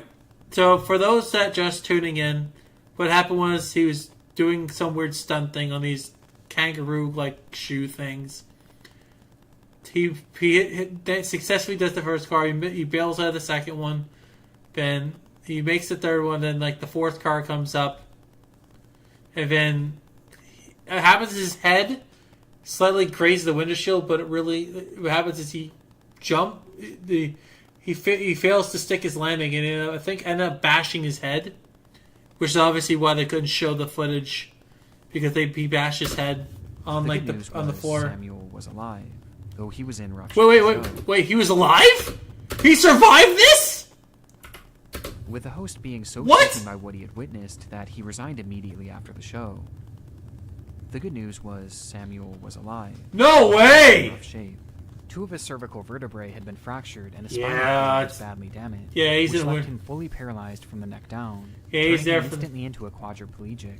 And what makes the situation that much more depressing was that, again, his father was the one driving, likely leaving him with unimaginable guilt, despite the fact that Yeah, it that's clearly the dark wasn't his thing fault. about the fucked up part about the show, about But this despite this segment. awful tragedy, To me, Samuel's story is actually quite inspiring in the end, as he's gone on to become a successful actor, and even as a credited Really? assistant director, taking what was quite possibly the worst hand he could have ever been dealt with, and going out there and achieving his dreams regardless. Good job, Sam. Though meanwhile, Wetendas never really recovered from the incident, and would be cancelled just Yeah. a few years later due to low ratings. With the I most popular understand, episode that's after the kinda incident shitty. being one where Samuel himself actually made an appearance, where he forgave the show and claimed that what happened to him Aw, was his that's fault. nice. Though it seems the general public was not able to forget that horrific moment they had all Yeah, witnessed no, on TV. that's rough for everybody involved, man. That's the last one for this video. One magical, haunted evening each year when all the scary creatures come out to prowl. through Ghost the Watch. neighborhood. Okay. It's Halloween night, 1992. Wow, Across perfect the for this theater, just segment. Getting home and settling in for the night, with many deciding to turn on their television in search of some spooky content to fit the mood.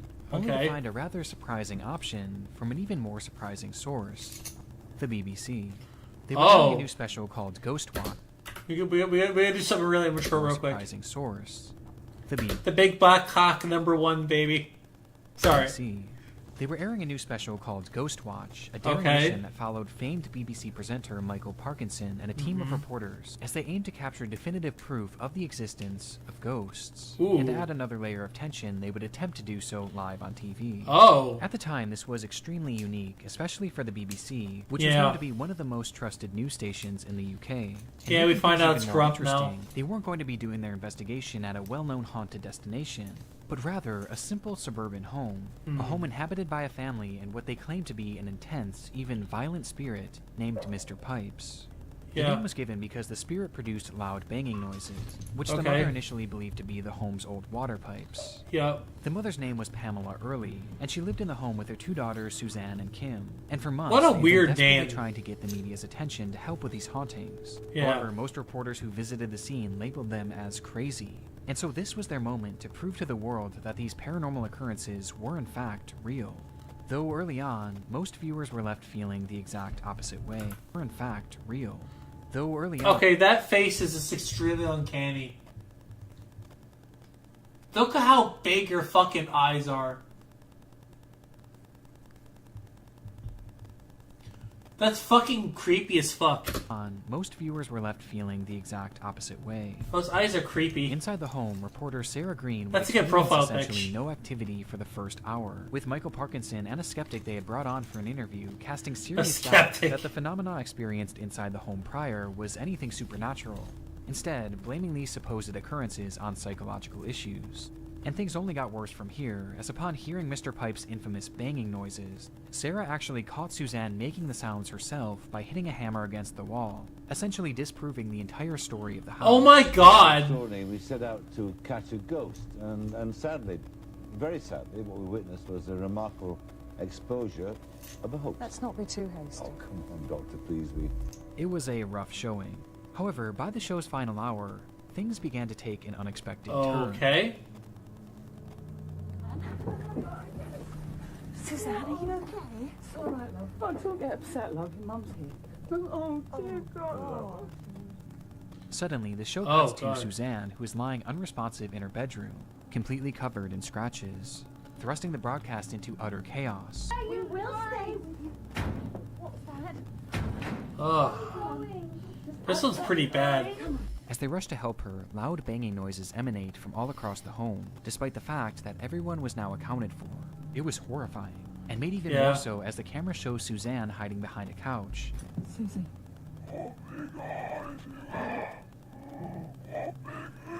Stop it! Stop it, Susie! Where she begins to speak in a low, unrecognizable voice, almost as if she was possessed.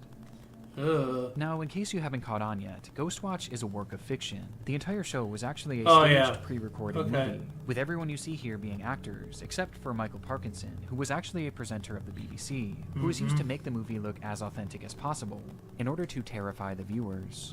In fact, the show had even started with a brief disclaimer, explaining that this was all going to be a staged performance. Now, on BBC One, Screen One presents an unusual and sometimes disturbing film marking Halloween.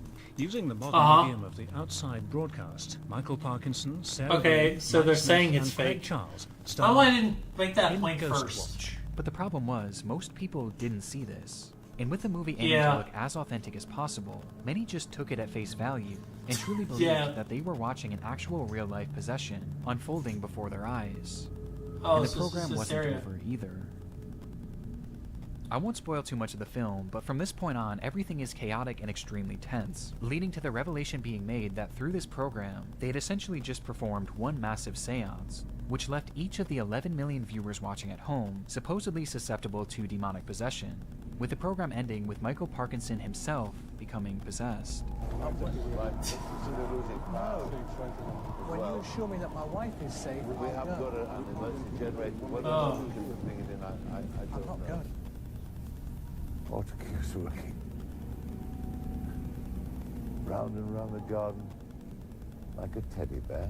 After which the camera shuts off and Ghostwatch comes to an end. Okay. The program immediately caused widespread panic, with the network receiving over 30,000 phone calls that night, most of which coming from horrified viewers. Even Parkinson's own mother phoned the show in hysterics as she genuinely believed her son had been possessed and potentially even killed. The stories from that night are incredible, with one woman calling the show and demanding compensation for a new pair of trousers, as her husband had quite literally she shit in her trousers. As well as 2 boys who presented to their doctors with symptoms of PTSD. It was complete and utter madness. But of all the reactions to Ghostwatch, one individual took it the hardest. Among the 11 million viewers watching was an 18-year-old named Martin Denham, who was tuning in from his family's living room with his parents and younger sister. As the show progressed, Michael began acting strangely, curling up into a ball and becoming unresponsive. All the while, his eyes stayed locked on the screen, watching these horrific events unfold, with his family describing it as if he'd been hypnotized. Now, Martin did suffer from a learning disability, which apparently affected his behavior at times, but this was something entirely new. Starting that night, he was overcome with intense paranoia, as he began hearing noises around the house, which his parents recognized as the water pipes. This explanation only increased Martin's fear, however, as this was the exact excuse the mother had used on Ghostwatch to initially explain the paranormal phenomena. And so each time he heard these deep thudding noises, he believed they were coming from Mr. Pipes, with a spirit infiltrating his home thanks to that cursed show that he still believed to be real. Oh, this one's pretty bad, Over the next few days, Martin refused to spend any How was time this the one they put at the end? To switch bedrooms, as he believed Mr. Pipes. In my opinion, I'll put the freaking one where they, It was all just... See, if I were in charge of making this video, I'd put that one of the... 5 days after of the guy grinding up the body at the end. Leaving behind a note that read, "Please don't worry. If there is ghosts, I will now be one. And I will always be with you as one." Wait, he killed himself? What? Ghostwatch was created to provide a viewing experience that was as realistic as possible. And unfortunately, in this case, it succeeded a little too well, thus causing the show to be banned from broadcast in the UK. Yes, that makes sense. Though today, you can still find the full movie across various streaming services, where despite the terrible, unfortunate tragedy that entailed, it's still renowned as an integral part of horror history, while simultaneously being remembered. Alright, let's go to the next one. Now we're going to YouTube's Darkest Videos. So, YouTube's Darkest Videos, this is... I have not seen this yet. I have not seen this. Okay. It's December 4th, 2003. Okay. I'm gonna go try to get them to stop doing that. A police officer walking in a local park in Arlington, Virginia, is approached by a concerned family, claiming that someone in a nearby neighborhood had been shooting off a flare gun. The officer could hear it too, and following the sound, he eventually found himself at the home of 56-year-old James Yu. The man lived alone in his half of this duplex, and was described by neighbors as a recluse, known to exhibit unusual behavior. So crazy Across person. Social media, he made posts claiming that he was the victim of fraud at the hands of all sorts of government agencies, as he had a deep distrust of the US government as well as law enforcement, and he believed that numerous people were attempting to kill him, like his ex-wife, the FBI, and even his neighbors. His posts seemed entirely nonsensical, and so did many of his actions. In the months prior, he had covered up all of his windows with garbage bags and aluminum foil, and he even wrapped his trees in toilet paper. And though these actions are entirely harmless, on this day, things were becoming far more troubling.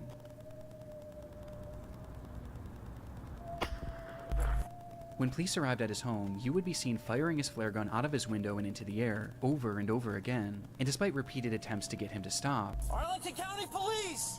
Stop shooting the flares! Mr. Yu!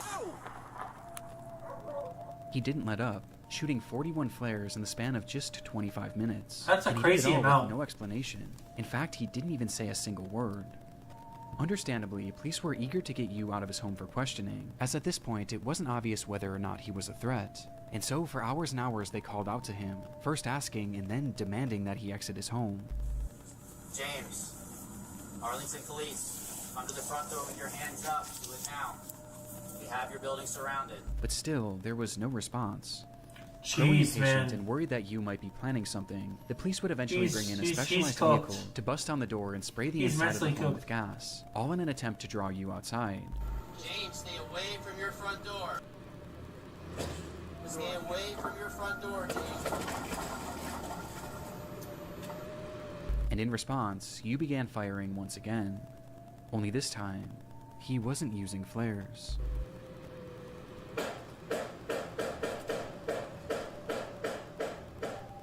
Is he actually using real bullets? He was now yielding an actual gun. Oh shit. Thankfully, none of these shots connected, but with the situation becoming increasingly dangerous, the officers decided to fall back, as they carefully came up with a new plan for apprehending you.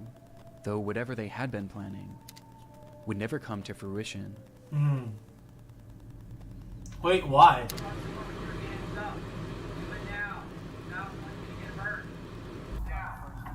Yeah.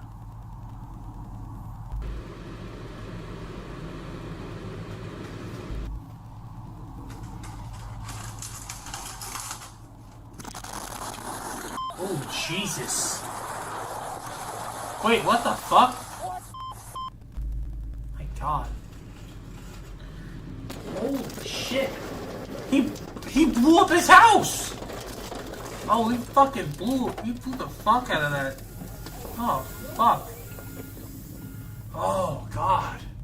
In a split second, the home was gone, as a massive explosion rang out from inside. He literally just nuked the entire house.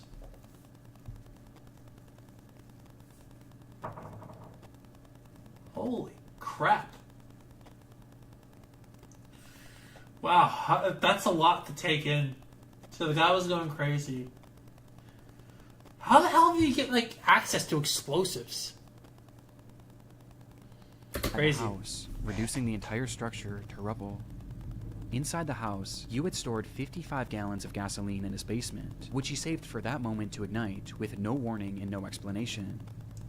Oh my Based on God. the footage, it's been theorized that Yu's actions were an attempt to lure police into his home. Yeah, just so you know, that he could then disclaimer, set off these his things explosion are going to and be take really them all out, fucking along with his fucked up. neighbors, as he genuinely believed If you that have a both weak parties were stomach, conspiring I to recommend kill you him. close the Though stream somehow, now. when the smoke cleared, no civilians or police officers had so much as been injured. So wait, this is all on YouTube, by the way. Was the remnants So of it's a single allowed. body.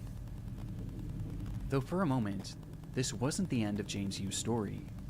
Oh? Before that body could be identified, reports across social media began emerging showing that James Yu was somehow still alive. After the blast, comments were being made on what appeared to be Yu's YouTube channel, where he stated that this whole thing was a cover-up and that he wasn't even inside the home when the standoff started, which, looking back, we never actually see him, and we also never hear his voice. Numerous posts pointing out this development would go viral and cause mass confusion about the story, which was only heightened when it was revealed that the body inside that building was in fact James Yu. Though in the end, it wasn't really as mysterious as some originally thought. As it turns out, the post showing these comments failed to realize that this wasn't actually Yu's account, and instead it had a completely different username, with the account likely having been created as nothing more than a hoax. To this day though, there are some that still believe that this was all some sort of massive cover-up, but in reality it just seems that this was the result of a man gripped by crippling paranoia and loneliness, Yeah. with it all coming to a head. That's kind of sad, though. One of YouTube's Really darkest sad. videos. Yeah, if you can't handle dark shit, run. Or no.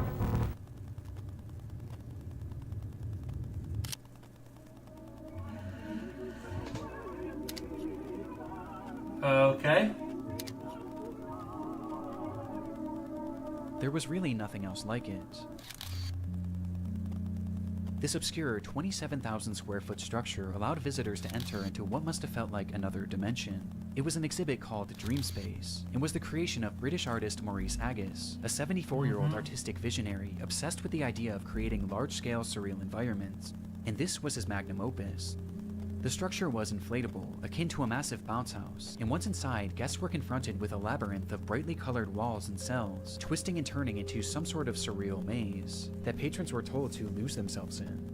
This piece of art premiered back I'm in 2004, assuming the thing and due to just its like... inflatability, it was actually built to travel, making stops in major cities in the UK, before it was eventually set up at Riverside Park in Durham on the 22nd of June. Let me guess, this thing 2006. deflates or something The very next happens or day, they... 68-year-old Elizabeth Collins would visit the area with her husband and her daughter, as well as her 14-year-old grandson. And Yeah, I have a spotting feeling this what's unusual gonna structure happen in the here. distance, Elizabeth's grandson insisted on checking it out, excitedly taking off his shoes and running inside. And while the rest of the group was more apprehensive about entering, Elizabeth eventually decided to accompany him, leaving her husband and daughter on the outside.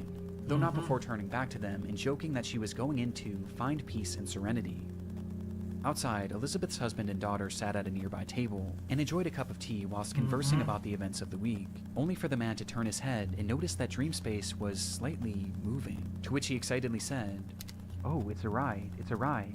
I wish I had gone on it." The daughter then turned her head to see the structure as it began to rise up off the ground. Oh no! It's not a ride. That's not what I expected.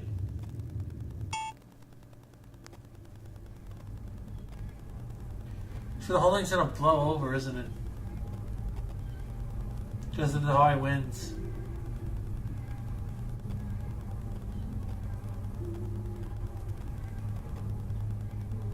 Oh shit. Oh, goodbye, you poor people. That sucks. Oh, God.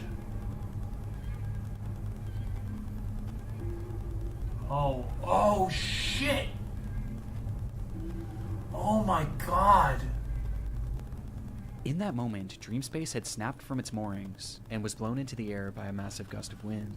Agus just so happened to be standing at the entrance as it began to shift, and noticing what was happening, he grabbed on as he desperately tried to hold down his entire life's work, though clearly this was of no use. And after being lifted in the air, his grip failed, sending him falling back to the ground below, where he lay staring up at his creation that was now flying 30 feet above him. With people inside. Oh my God, man.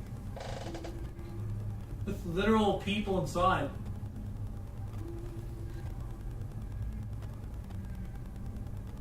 Holy shit.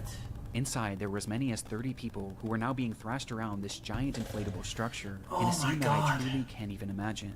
The claustrophobia of it, the dizzying colors, the screams. Oh my God, it's that's- genuinely one of the most horrific scenarios I've ever heard.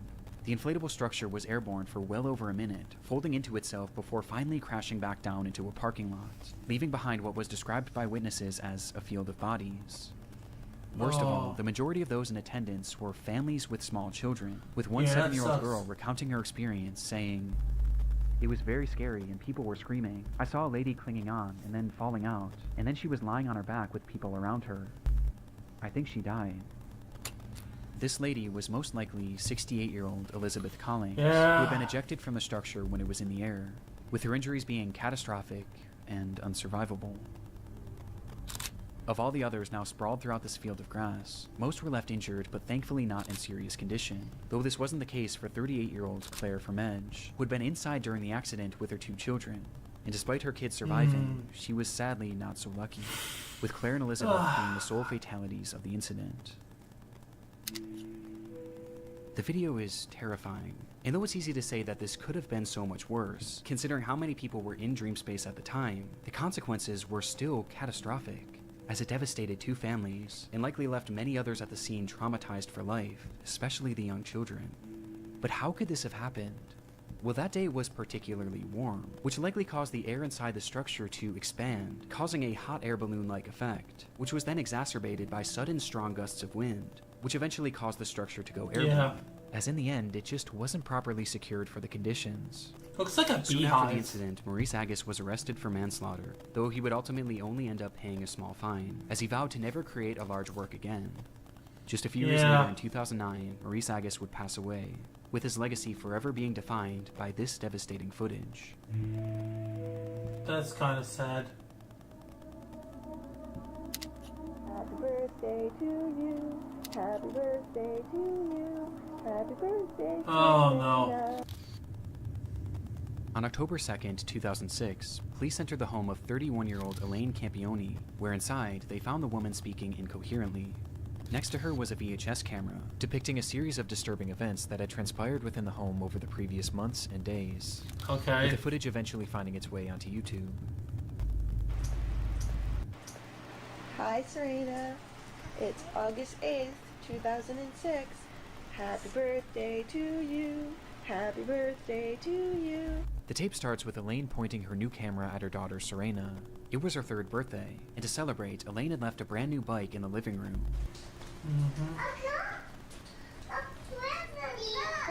What is it? Days later, the footage continues, showing Serena once again as Elaine asks, How does Mama love you? This much. Oh, I love you more than that. How much I does feel like this is Mama gonna be love so. you? Elaine then shows her other daughter, Sophia, who was just a baby, before turning the camera on herself and showing the kids how the device worked. Hi. See how the camcorder works? Look. Yeah, it's a farmer. Look. Hi. Is that Mommy? Hi. So far, the footage seems like nothing more than your standard family home Yeah. videotape, and appears completely wholesome. Though with the Okay. next recording, the tone begins to shift, and things start to become slightly concerning. This is a deplorable, horrible, messy, filthy apartment that supposedly my 2 children and I live in, and it's just a horrible, horrible mess. Yeah. I think Diego Campione is totally in the wrong, and I hope he burns in hell for all his sins. The His fuck? name is Leonardo. As Elaine shows the camera her home, she begins joking about how they are living in deplorable conditions, before randomly calling out 2 men who she says she hopes burn in hell, all while her children are in the same room. She starts to grow more and more agitated. All I wanted to do was take care of my 2 little girls and live happily ever after the 3 years of physical, emotional, and mental abuse that I endured God. tremendously There by we go. Leonardo Campione, and in the past year, I think this one's gonna really destroy me. mental and emotional abuse. Outright saying that she was abused by a man named Leonard Campione, who happened to be her ex-husband and the father of these children. And she goes on from there, with each moment clearly making the kids more and more anxious. And I want justice to my family for what they have all done to us. I cried out for help. They should have charged him for the assaults he did to me. Eventually causing Elaine to snap out of it and stop the camera. And my poor 3-year-old, I did everything to protect. And what are you saying, Sophia? What do you want? The video then skips forward once more, with this footage being taken just days before the police were called, showing Serena coloring on the floor as Elaine asks, Who loves ya? Mom. Who loves you the most? That much? Oh, I think I love you more than that. The scene that unfolds next was recorded on that very same night, just hours later. Isn't what just so fascinating what trauma does to people?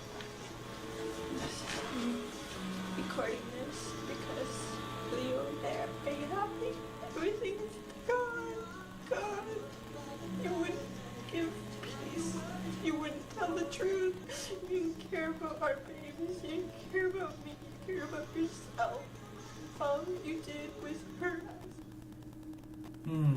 In the video, Elaine states that everything is gone, as she speaks to Leo directly, accusing him of having ruined their lives with his constant abuse. You are truly the devil. And I hate you. I hate you. I hate you. I hate you. I hate you. I hate you. And I want you to know how much I hate you.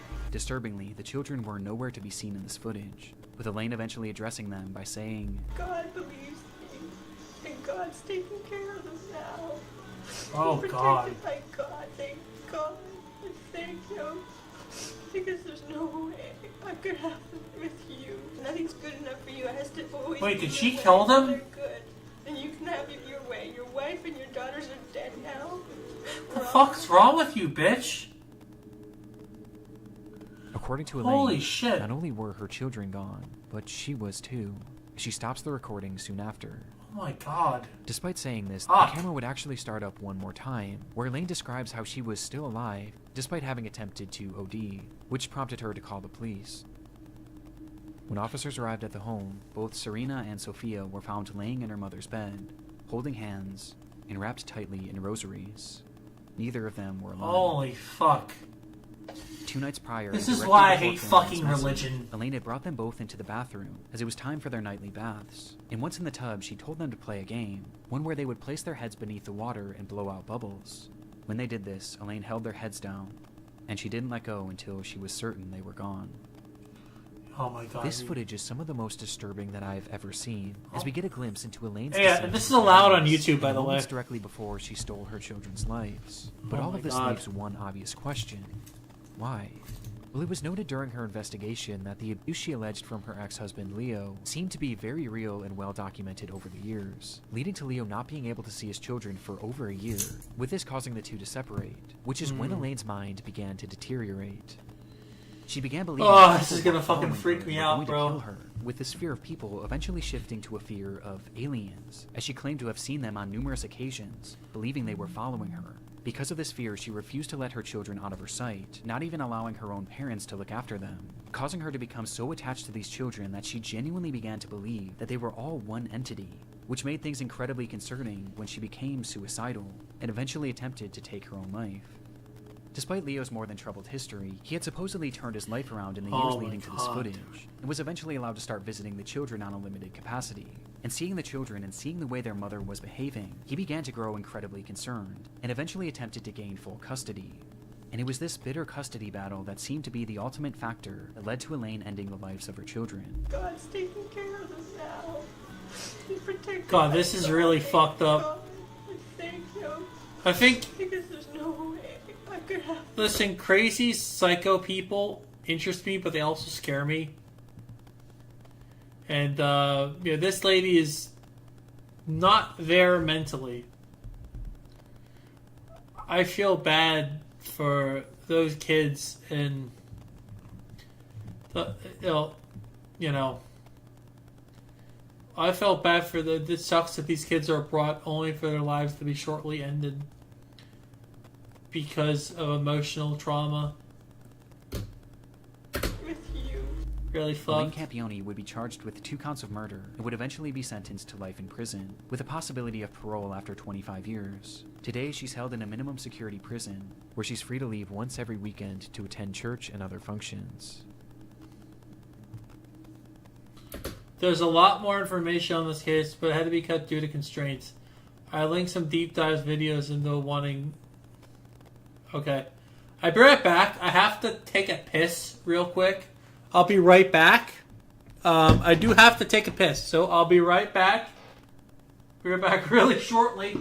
So, give me a second. I'm going to take a piss, and I'll be back in just a moment.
Yeah,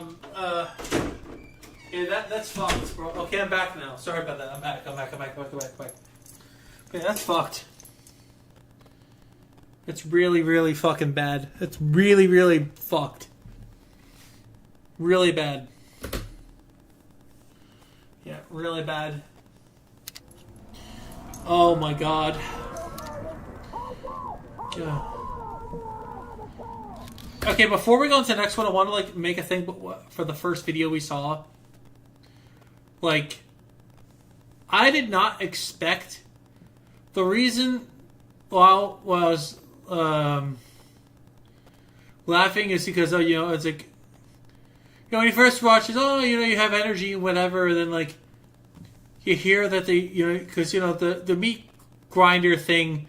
It's ridiculous. It's ridiculously fucked up. It's really fucked up, but it's ridiculous that happened.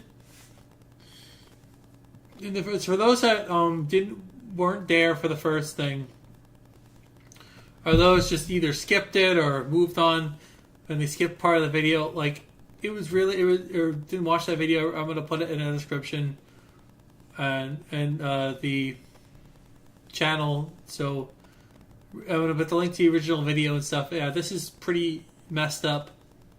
So the fact that part was just silly and like really cartoonishy fucked. That, you know, I just sort of laughed at out of a nervous embarrassment.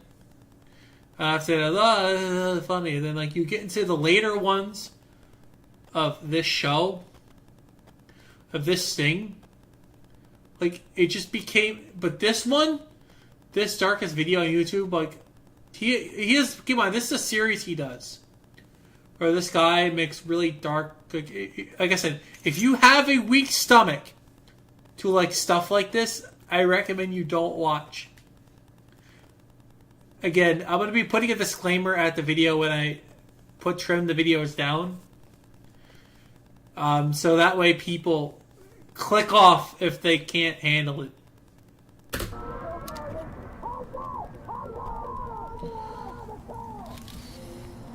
On April 18th, 2010... Oh, fuck.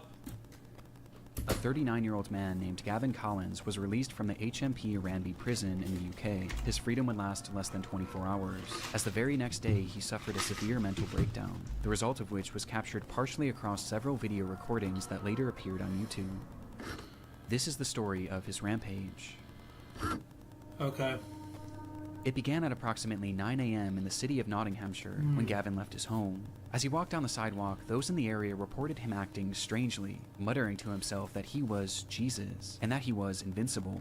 Without warning, he then turned his attention to a random home, which he forcefully entered, stole a man's car keys, and took his vehicle, taking off with no apparent destination. Inside the car, the owner just so happened to have two cameras, one being a standard dash cam and the other facing inside the vehicle, giving us a look at Gavin and his apparent mental state.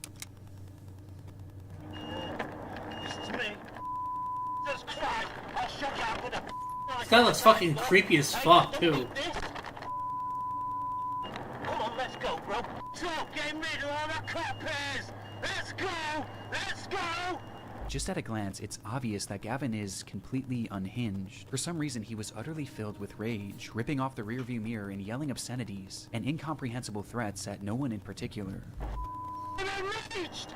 I'm Jesus! I'm descendant of God! And you lock me up! Watch this! You... And most concerning of all is the speed in which he's... As much as fucked up as that sounds, as much as this is really fucked up, that particular thing was like, I'm really pissed off, is a really good meme thing, but I don't want to like do that as a disservice, but it's really fucked up. Traveling, as he starts driving faster and faster, swerving in and out of cars as he passes through busy residential areas, as he reaches speeds that have been estimated to be anywhere from 85 miles an hour to well over 120. Watch this now! I'm getting stronger and stronger! Oh my god. But somehow, despite countless close calls, every time he avoids collision, at least for the time being. He's gonna crash, he's gonna crash, he's gonna crash.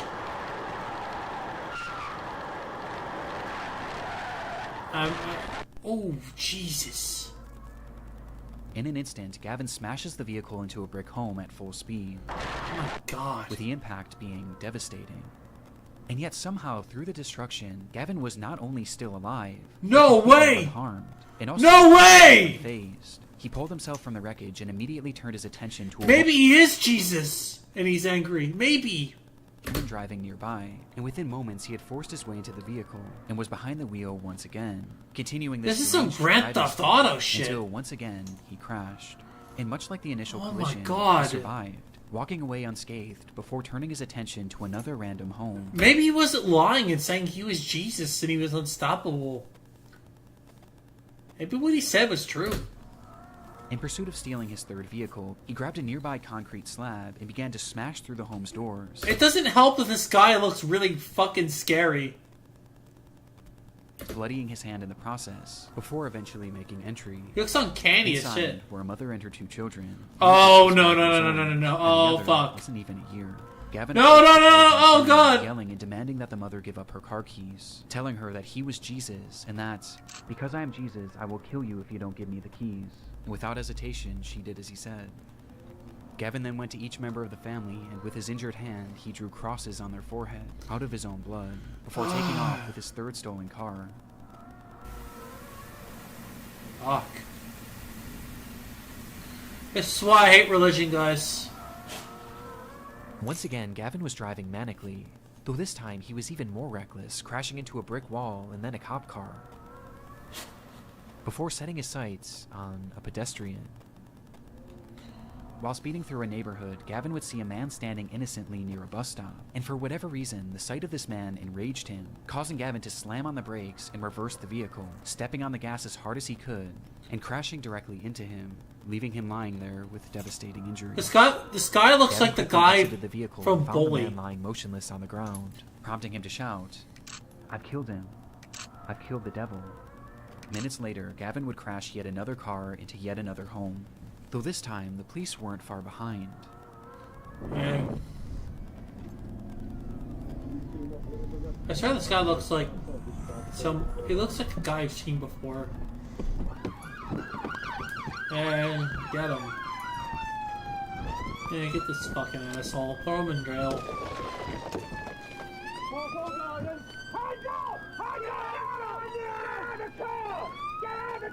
This way. I'll get him out. I'll get him out. Oh no! Do not move! Do not move! Get him! Get him out! Finally bringing his disturbed driving spree to an end. Oh. The man that Gavin had struck was 87-year-old Terry Radford, a retired teacher whose injuries were catastrophic, with the man passing away soon after. My According God. to his family, Terry was an incredible grandfather, father, and son. Oh. That's sad, dude. The footage is genuinely horrifying, but what's most shocking of all is the fact that any of this was even allowed to happen. As stated previously, this was Gavin's very first day out of prison, and based on the behavior he exhibited whilst in prison, he really should have never been released. Gavin was granted an early release in March of 2019 for charges based around burglary, but just as he was set to be freed, it was discovered that he had submitted an adulterated drug test, which caused his case to be re-examined and resulted in his release being postponed. In response, Gavin lost his mind. Later that month, he assaulted a prison guard before spraying him with an unknown liquid that contained bleach, before proceeding to set his cell on fire and attacking another Jesus officer with a Christ. piece of wood. Due to his actions, Gavin was placed into an isolated cell, where less than a week later he started yet another fire, and when an officer entered his cell to put it out, Gavin struck them in the head and pulled out a plastic knife, threatening to slash him, stating that it would be a thrill to kill him. Gavin's stay in prison Jesus clearly had Christ. rehabilitated him. In fact, it seemed to have made him more violent than ever before, and more mentally disturbed. Though shockingly, despite all of these additional crimes, That's Collins' fucked, release would bro. go on to be approved less than 2 weeks later, with Gavin being set free on April 18th. And within just 24 hours, Terry Radford would be brutally killed. Gavin was sentenced to 21 years in prison. and During his Jesus. trial, it was revealed that no drugs were found in his system. And instead, this all seemed to be the result of some sort of psychotic episode that just so happened to be captured on camera in one of YouTube's darkest videos.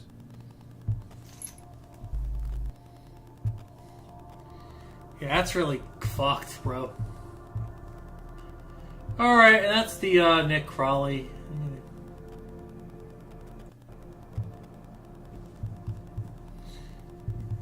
Happy Halloween, motherfuckers.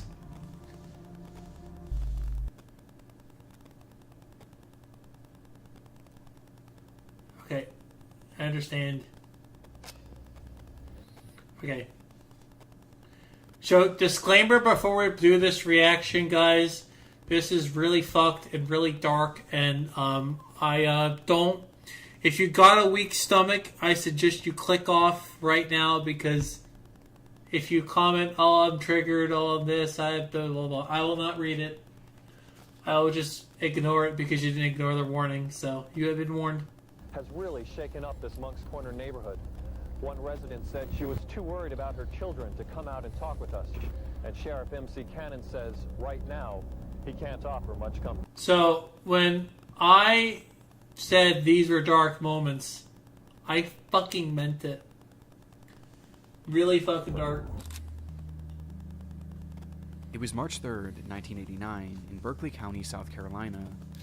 5-year-old Justin Turner leaves his home in the Okay. early morning, heading in the direction of his bus stop, where he was set to meet his neighbors. His stepmother, Megan Turner, who usually accompanied him, had been busy in the shower, while his father, Victor Turner, was off at work, leaving Justin to make this short walk alone. Later on, Megan would wait for the same bus to arrive at the end of the day, only when it did, Justin never got off. In fact, according to the bus driver and the neighbors, he never even made it on the bus in the first place. That night, Justin Turner was reported missing, and the search to find him was underway immediately. It was the third day of the search, March 5th, 1989, that yielded its biggest turnouts. Wait, that's the year of my... But what's this on? It was the third day of the search, March 5th, 1989. That's like, literally like straight up. That's like, I know this is going to sound really weird to say, but my brother was born a little over 20 days past that. The world is a ongoing, active place full of craziness. That yielded its biggest turnouts, with volunteers from the community banding together with law enforcement to help find the young boy. With the group being accompanied by a camera crew from the local Channel 2 station, as everyone shared the same hope that the child would finally be found. And so they were off, with many searchers directing their focus on the nearby woods, while others, including Justin's own family, would search closer to the property as well as its neighboring land. This included rummaging around various sheds and piles of trash, as they were made to leave no stone unturned that day, with everyone geared up for a long, grueling day of searching. Though in the end, all they needed was a few minutes. I'm assuming he was found dead.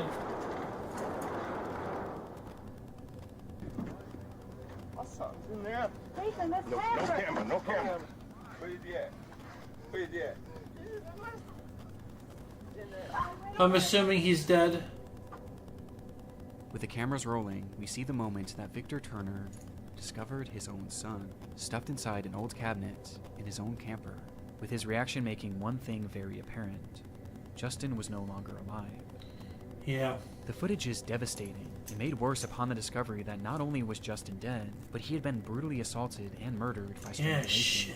But there was something even more unsettling about this footage. The fact that that very camper had already been searched in the days prior, and likely numerous times. Yet somehow, Justin's body was never found, meaning that whoever the killer was may have hidden him there days after. He might have planted it there, The latest word about the boy's grim fate has really shaken up this Monk's Corner neighborhood. They were clearly dealing with an incredibly dangerous and deranged individual, and tracking down whoever was responsible became law enforcement in the area's top priority. Though this certainly didn't mean that results were guaranteed, as there was a severe lack of physical evidence found on the scene, making it incredibly difficult to find any definitive information as to who might have done this. And despite their best efforts,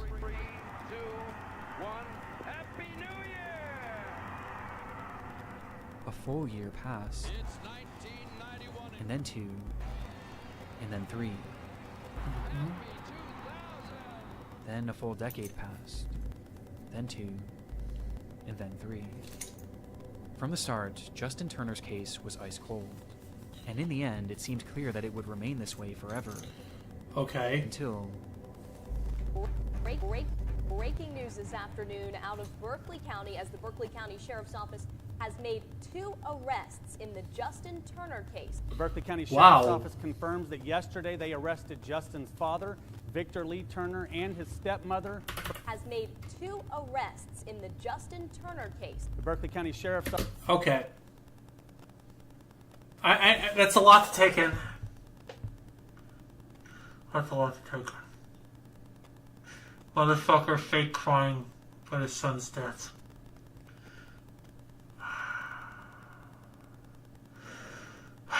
Pisses me the fuck off. The office confirms that yesterday they arrested Justin's father, Victor Lee Turner, and his stepmother, Megan Renee Turner, in the upstate, both charged with murder.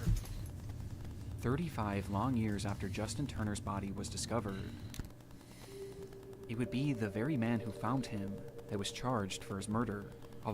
Wait.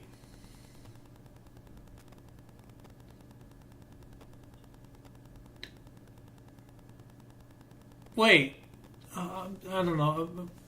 What? I get he killed him, but it doesn't make sense. He planted the body there, did this whole cat and mouse did this wild goose chase, acting like he just found him there. But it's been 35 years. What the fuck? With his wife and Justin's stepmother. This supposedly came as a result of improved forensic technology, as well as other information that had previously been unreported. Like one account where stepmother Megan had been overheard talking about how she and Justin had gotten into a fight that very morning, with the woman eventually laughing about it and saying, "But I won that fight." From the very beginning, Megan was always considered a suspect in this case. In fact, she had even already been arrested for his death at one point in 1990, but was quickly released on account of a lack of physical evidence. And this lack of physical evidence is still a factor to this day, as the recent arrest of this couple hinged mainly on circumstantial evidence, with one of the key pieces being that news footage. Investigators pointed out a number of strange moments in Victor's behaviors and actions that day when they went back and reviewed the recording, with the most glaring being that he had found his son literally seconds into the search, entering that camper and going right for the drawer that he was hidden in, almost as if he knew where to look. Oh, yeah. Yeah, that, yep. Yeah. Yeah. And given that he owned the property and he owned the camper, it makes more sense as to how Justin's body could have seemingly just appeared there, as he and his wife were the ones who had that makes access sense. to it. On top of this, upon finding Justin, Victor didn't rush in to check on his condition, and he seemed to just assume he was dead despite only getting a quick glance. He didn't rush to hold him, he didn't yell out to him, he just backed away and told those around him that he had found his son. Shortly after... Yeah, okay, that's... Yeah. I don't know why I assumed that... Yeah, you'd think you'd have more feelings. Yeah, I guess it is. Victor asked the detective on the scene what would happen if a family member had done this, with this question supposedly being posed before it was even revealed that Justin had been murdered. The sheriff on the case later proclaimed about the footage, "You look at it, you look at the actions, you look at the body language. I'll let the people draw their own conclusion." On top of this, the same sheriff also recalled that right after the body was found, Victor and Megan basically refused to ever speak to detectives again, and they never once called in to check on the case for the entire 35 years. With the sheriff saying, "Nobody that I'm aware of from any of the family has ever heard from them again. I never got one phone call. Not one phone call from his daddy or stepmother. What are y'all doing about my son's death? Not one. What does that tell you?" Yeah. Watching the moments that Victor found his son's body, now knowing the context, disturbing doesn't even begin to describe it. And the fact that it took 35 years for this couple to finally be placed behind bars is baffling. But things were about to get a whole lot more shocking. Oh no. During our hearing, we requested that the charges against Megan and Vic be dismissed. What? Very fortunate today that we got a copy of the order from the judge dismissing the charges against both Megan and Vic. As on June 7th, 2024, months after their arrest, Victor and Megan were released from prison and all charges against them were dropped, with the judge citing a lack of any new conclusive physical evidence, as well as the fact that nearly 20 people who were initially involved in the case, including witnesses and those who initially provided key testimony, had since perished, with the judge believing that it was now impossible to get the full story. Oh my god. On top of this, it was also discovered soon after the arrest, a notorious serial killer just so happened to be in the area on the day of Justin's murder. Are they gonna fucking frame this guy for this fucking kill? Yeah, I know he's a serial killer and it's easy just to throw him under the bus, but... His name was Richard Ebenitz, and though it's unknown how many victims he truly has, it appears that at least 4 kidnappings and 3 slayings have been attributed to him, with some of these victims being taken in broad daylight when they were getting off the bus. Richard has long since passed away, and there's really no verifiable links to prove his involvement with this crime, with this potentially being just a strange coincidence, as it is worth noting that it seems like the rest of Justin's family still believe that Victor and Megan had killed him. But all of this left the case in a position that the judge felt was unsolvable, leaving the case without conclusion and without justice. Meaning that in this footage, we may never truly know if Victor had just discovered his son, or his victim.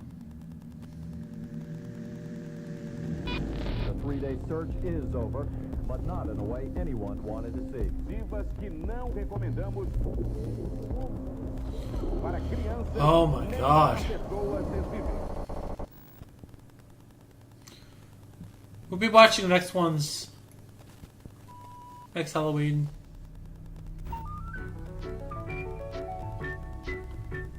George and his friend, the man with the yellow hat, were going on a camping trip. Oh, no. This is a beautiful spot to set up camp, George. George turned around and saw... Yeah, I never want to get copyright up the ass here. I get it. Trail of smoke. There seems to be something innately interesting about survival shows. For decades, audiences have been enamored by depictions of people pushing themselves to the limit in order to survive harsh and almost inhumane conditions. Alright, I gotta do something real quick. I will be right back. Just a second. I gotta do something real quick.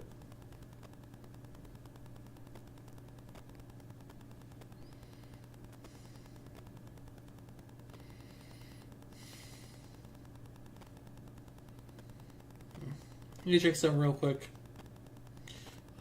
Something's off here.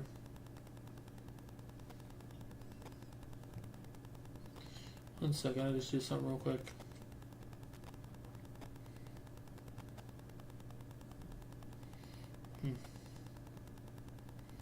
Okay, well, let's see, it got cut. Okay. Oh, okay, I see those.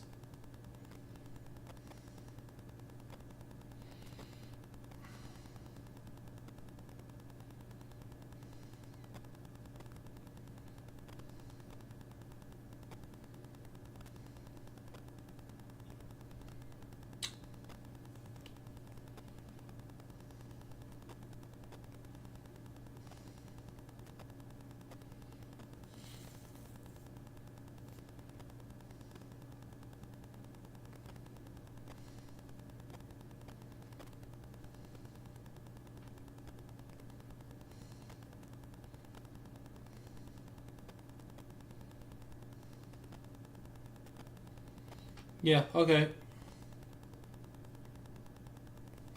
Alright, I'm back. Sorry about that. This will be the last one, then I gotta let go. One of the more tame examples is Survivor, which no doubt popularized the genre, as it isn't just a staple of television in the US, but all the other countries that have since created their own versions of the show.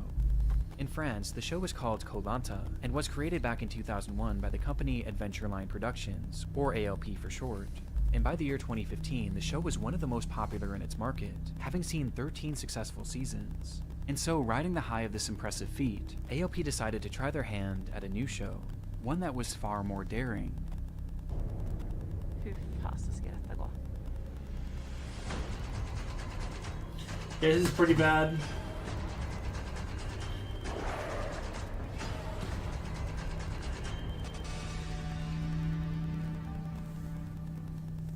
The show was called Dropped and would follow 2 teams of 4 contestants who would be blindfolded and dropped into an undisclosed location each week via helicopter, with each team having the same mission: make it to civilization, charge a phone, and make a rescue call. And the first team to do so would win, while the losing party would have to vote one member off. It was a fairly interesting idea, but it also already had a proof of concept, as there was actually an identical show being made in Sweden at the time that was already well received. Though Dropped wanted to turn up the interest even more, and that's exactly what they did when they announced that the cast would be composed solely of famous athletes, most of whom turned out to be French Olympians who were already well beloved in the country. It had all the makings of a certain success, though in the end, this show would never actually make it to television, with the showrunners proclaiming that the program would not see the light of day. And this was all thanks to the events of March 9th, 2015.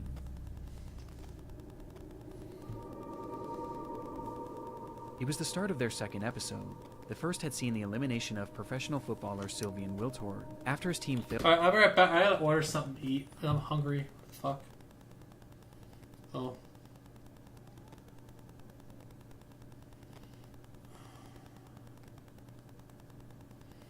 I gotta order something real quick because I'm hungry as fuck, so. Do something real quick. I gotta order something because I'm hungry as shit. How the fuck did it take that long to fucking, like, process this fucking payment? Pissed me off. Whatever. Let's do something real quick to get something in my stomach. I should just end up just eating whatever I have, but... Alright,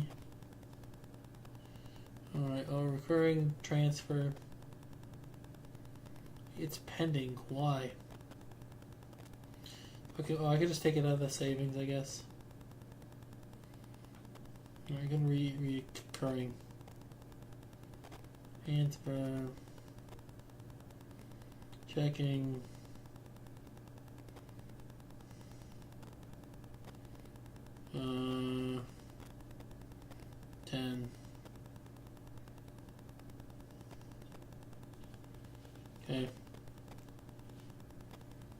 I can do that. Transfer again. I can do 10 here.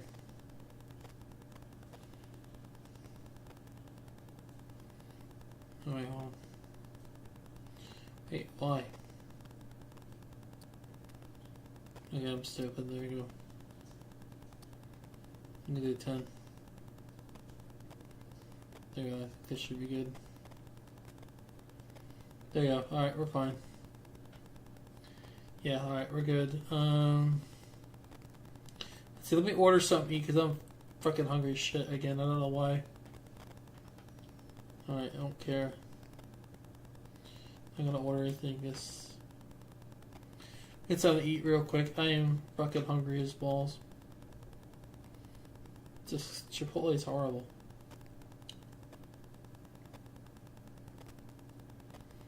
I'm just gonna reorder whatever the hell I had last time. You know, reorder whatever the fuck this is. Same thing.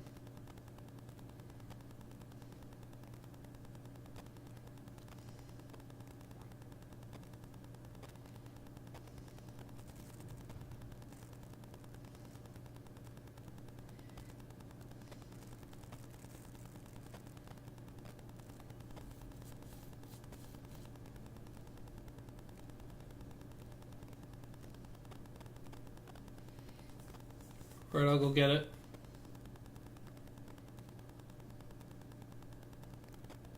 Okay, what the fuck?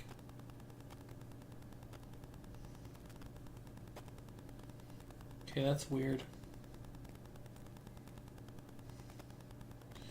Hold on, something's up with my payment thing. What the fuck? Okay, what's going on here? Oh, there's something up here. Okay, Yeah, there's some weird shit going on with this.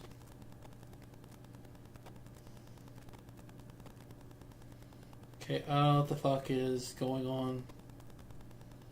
But there's some kind of weird issue with my payment thing. Okay, oh, okay. No, I understand what's going on. Okay. There's something wrong with the fucking, like, payment thing. Because I was able to buy shit before.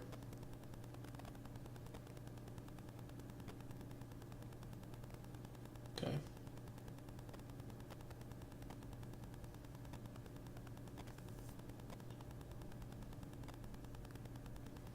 Yeah, never mind. I can't really get anything to eat. Shit. That sucks. I'll get it later. Failed to make it out of the wilderness first, which left 7 contestants who were now ready for round 2. The day's shoot began in La Rioja, Argentina, with the cast being blindfolded in preparation to be loaded up into their helicopter. I guess I can make some ramen or something. I can do that. Olympic gold medal swimmer Alan Bernard was one of the first to step onto the craft, but was quickly told to exit, as his team had been the first to be dropped in the last episode, meaning that to make it fair, it was time for the other group to go first, thus giving them slightly more time. And so he stepped off the craft and waited with his group, as the other team instead loaded in. Alright, we're gonna watch the rest of this, like, tomorrow. Not tomorrow, but, like... Okay. I'm gonna clear this one, because we already did this one. Okay, and we'll put this here.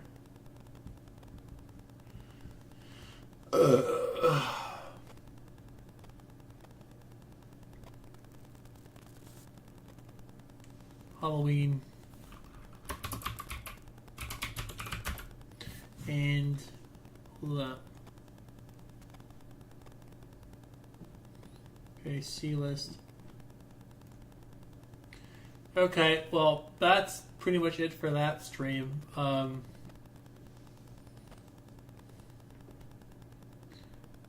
shit, hold on. Alright, let's save this. I can archive this later. Okay, there we go. Okay. And yeah, I think I'm going to probably, unfortunately, have to call it here. Oh well, that's going in the playlist immediately for the Halloween one.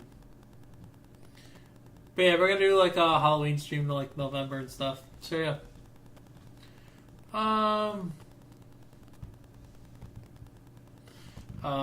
So if you want to see really some really fucked up stuff, I recommend you watch Nick Crawley. He's really one of my favorite creators for like really dark shit. So I'll be back later. You know what? I'm gonna watch before I go. I'll react to one more thing. Use upload a battle, and I'm watching it.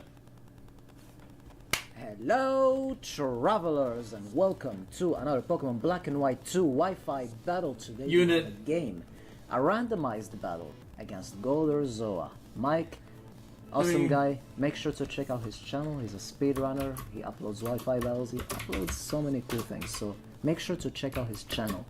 So this is what we got, and the randomizer was a little bit nicer to us because we didn't get any non-fully evolved Pokemon, but he got a Primeape, and Primeape beats half of our team, especially if it's Scarfed, so we have to be careful with that. So we are starting things up with Manectric, and we'll see how it goes. He has one Pokemon that is immune to our electric attacks, which is Marowak, so we have to be careful with that. So anyways, let's get straight into this match. Let me go back. I want to comment on the video reply to the guy because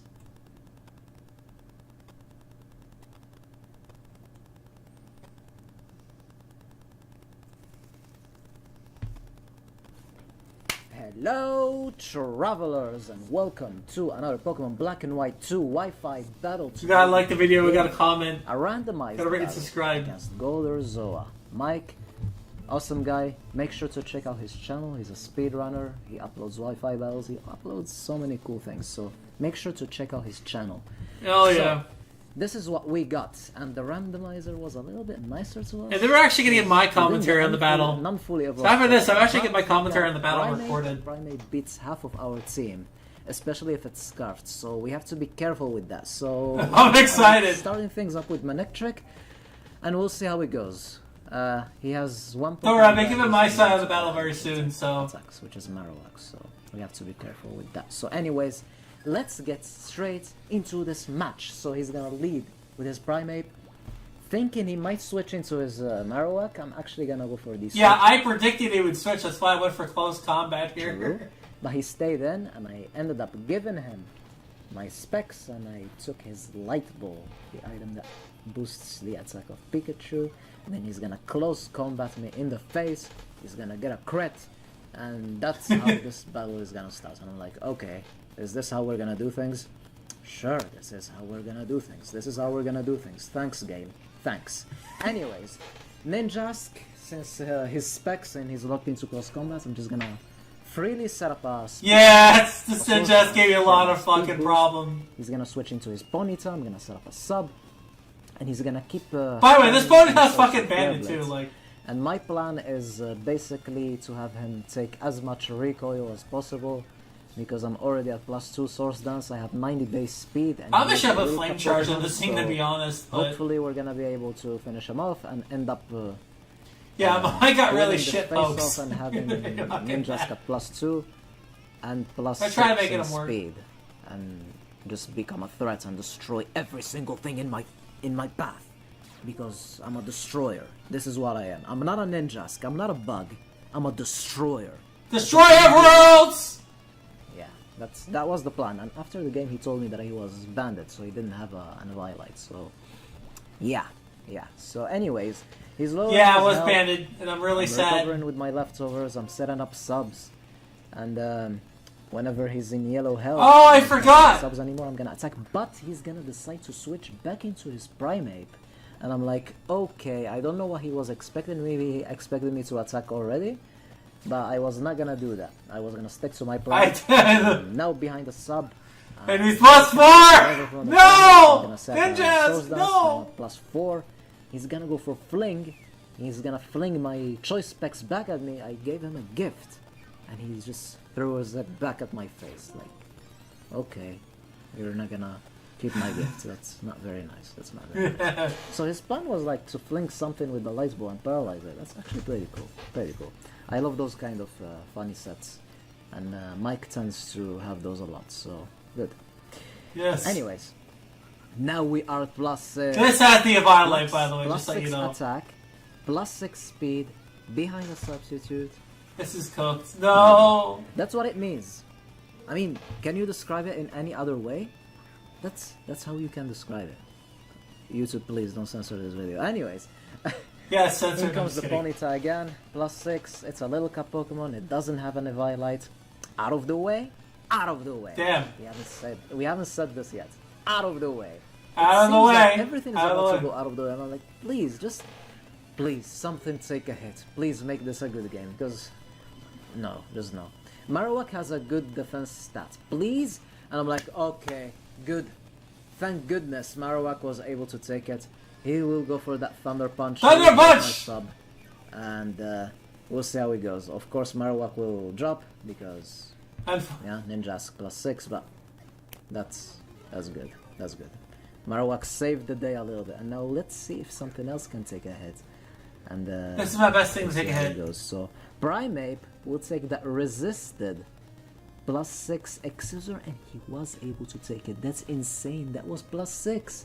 And I'm like, okay, it's a great thing that his Ninjask, that our Ninjask dropped, because we don't want to sweep here. We want to have a good game. Yeah, that's okay. He's gonna go for Sucker Punch. Now I'm gonna send in my Honchkrow and go for the most obvious Sucker Punch in the world, because I don't want to deal with this with Primeape. I already told you at the beginning of the game. Primeape destroys my team, so I have to get rid of. And he missed! No! So and he misses! No! Into my Hydreigon, and I will miss. Her. She misses. Because every single time, ever since I started playing Black and White, when like late 2011, 2012, every single time I used Hydreigon, I missed Draco. Every time, yeah. I miss what's it called? Dark Void with Darkrai, and Draco with Hydreigon. Every single time. Whatever. Anyways, Choice Specs Draco Meteor will send the Spiritomb out of the way. Screw Spiritomb. I started hating that thing ever since Legend Arceus and that stupid quest. Let's forget about that. Yeah, poor Legend Arceus. Here comes the Superior. I'm at -2, but I'm Specs. And he's gonna go for Coil, and he's faster than me since I'm not Scarfed, so Specs for the win when it comes to Hydreigon. And I'm like, okay. He goes for Synthesis, and I'm like, okay, I should not stay in. I should switch out, because this is not gonna end up well. Maybe we can score a crit? Maybe? Nope. No, it's not happening. So, we are conserving this Hydreigon. Even though it dies to Primeape, we are conserving it. This is where I should have Dragon-tailed. To set up too much, so... This is where I should have Dragon-tailed, to be honest. We will send in our Clefable, and this is the best Clefable set in the world.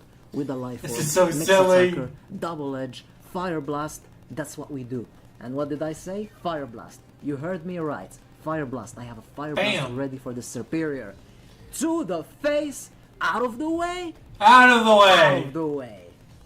Clefable for the win. And that's how we do things. Offensive Clefable. People just play defensive. Offense. Power. His last Pokemon is gonna be Primeape. And I decided just to sack Clefable. And then just give some screen time to the Pokemon that you guys have not seen yet, which is this Kingdra. This is a Dragon Dancing Kingdra with a Lumberry. Close combat is not boosted, even though it's stab and powerful. We will take it. We take those Dragon types. No, you're covering the screen, you stupid YouTube interface. Fuck you. And his career, fighting career. Yeah. So I actually have the footage right here. You know what? Fuck it. A Wi-Fi will narrate the battle live. Give me a second. Let me pull that up. So instead, I'm actually going to narrate the battle. I gotta eject this. Hold on. Let me do that. That's my 3DS, by the way. It's not like my anything. Let me actually narrate the battle for you. Let me actually pull it up. I actually have the battle here, and I'm gonna narrate this live and upload it when I get to Twitch. I like the battle from Twitch. So let me actually remove chat real quick. And I'm actually going to narrate the battle that I recorded live. Let me get this real quick. Yeah, pull it up for you. This yet. All right. Oops. Let me. All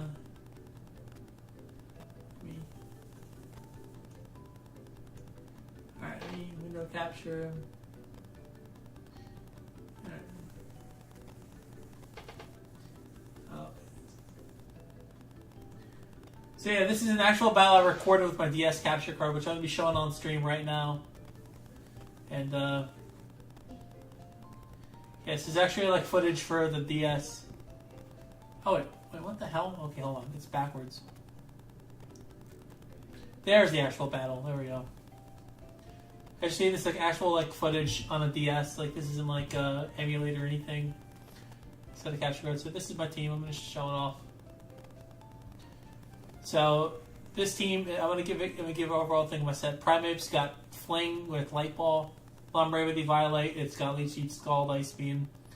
Superior is actually Coil, Dragon Tail, and I like I said, this is really bad. And Marowak's weird. It's got some bulk investment, some weird EV spread I came up with.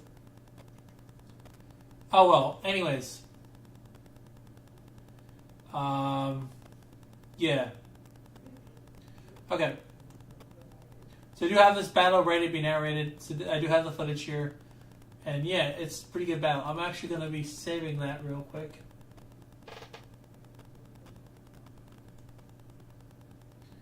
So there will be a battle, but I'm going to narrate it later. Narrate it later on, so let me do that.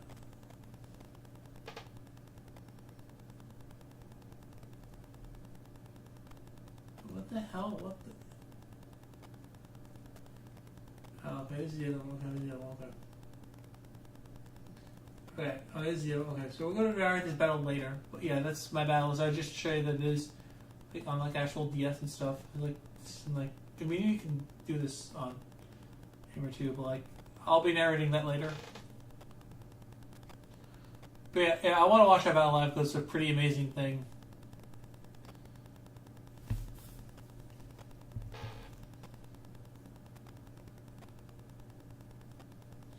Yeah, if I would have freaking Dragon Tail later, that would have been cool. Who's up for some egg gacha and Pokorogue? And how's trying to have some with the new update and stuff. Is this Pokorogue? Yeah, this is the Pokorogue. Is this okay. Okay.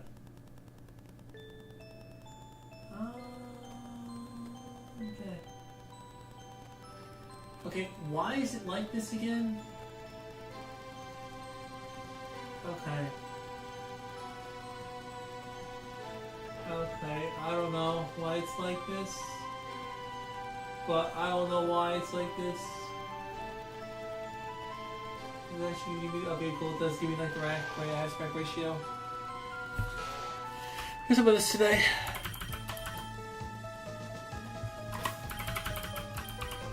We've got a few legendary eggs I gotta hatch. Some egg gacha. I do need this thing.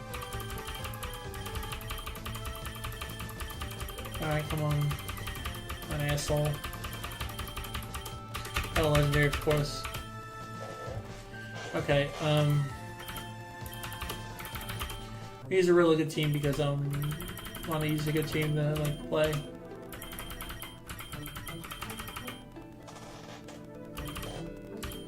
What the hell? Why is this hardy? This should be modest. Or something. This should be modest, bro. Oh, let me find the 80.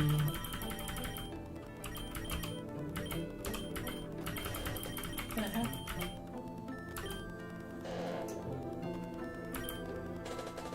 Why does that look like Slow King? Why did they screw up some of the sprites in this?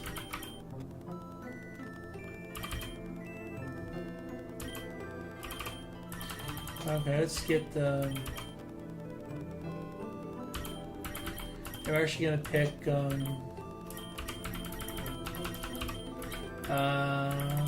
eight. No. I think it's 6 that this thing is. There it is.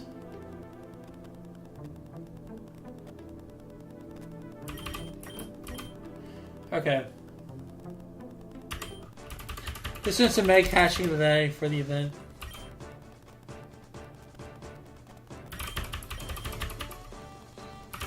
Well, I want to get some shiny shit and stuff.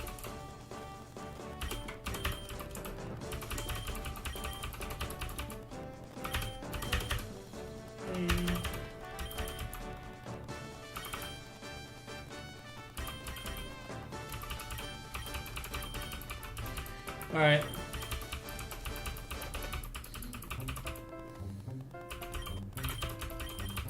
Alright, so I can find some like stuff. No, I don't care about shopping. Alright, nice epic egg.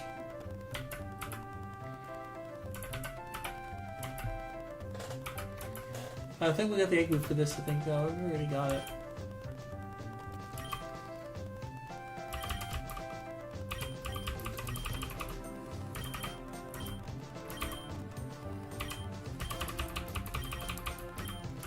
Ability charm, give me that.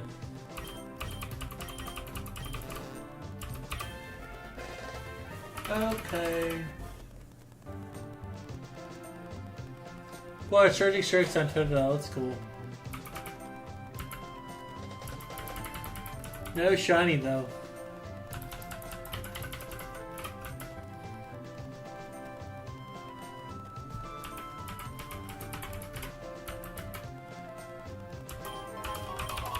I think I can find some shiny Pokemon.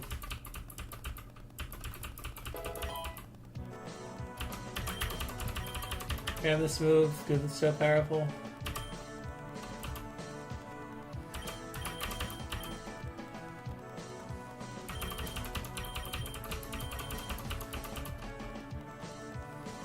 Yeah, I'll get the Ultra Balls.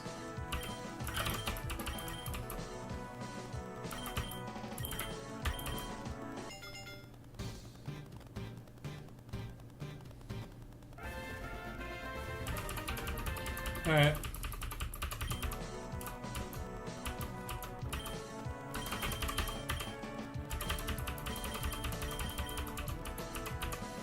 Alright.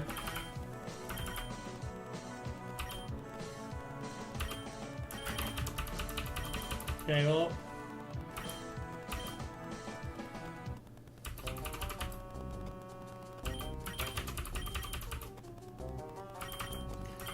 PP up.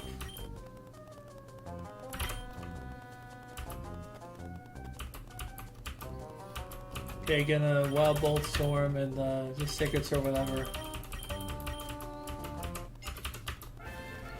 Okay.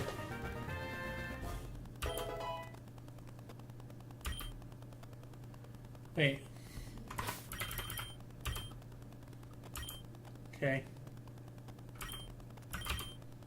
Weird.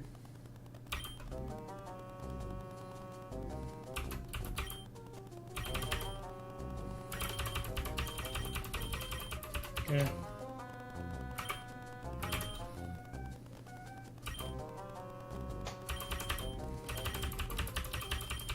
Okay.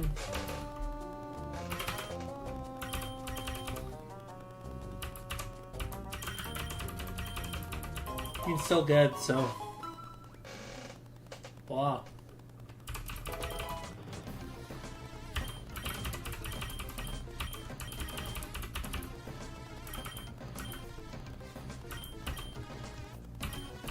Rising voltage.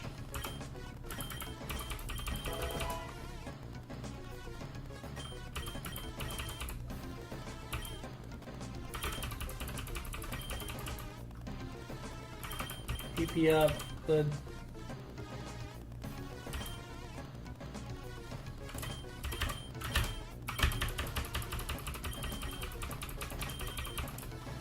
Okay, cool.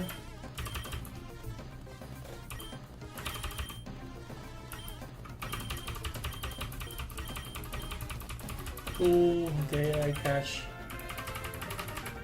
Oh, cool, I got throw a treat as a move. I think that's the rare egg move, I think.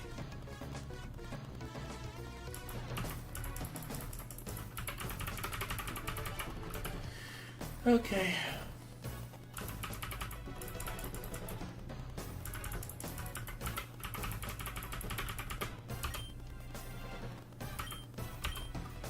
Pokeball.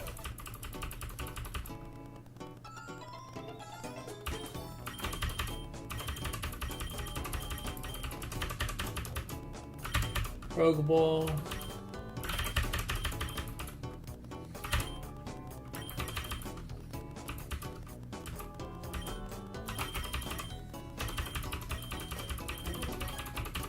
Okay.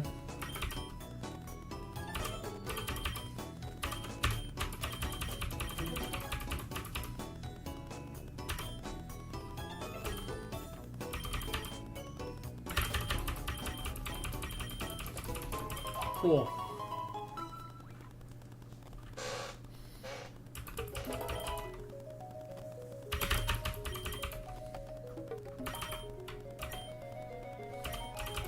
Rising voltage. Okay.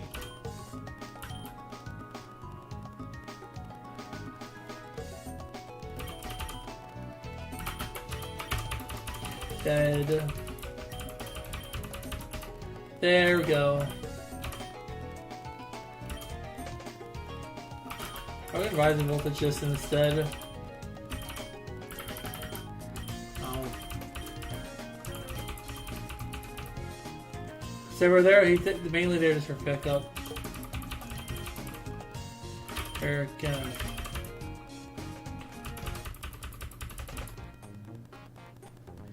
Dude, it's crazy. Okay. Okay. Surrend.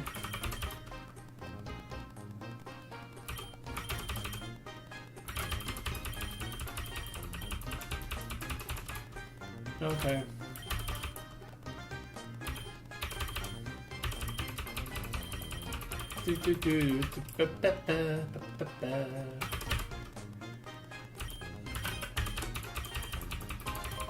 Okay, well.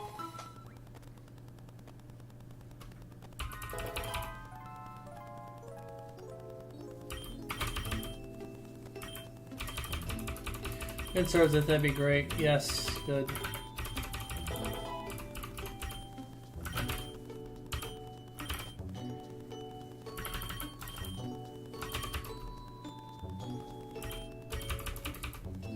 Come on, fine.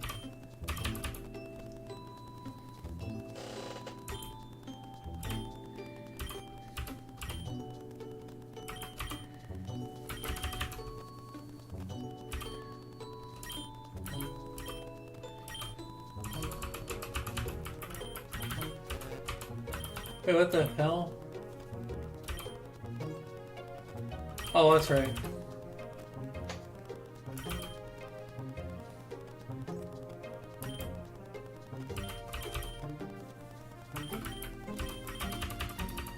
Why is dark? What am I doing?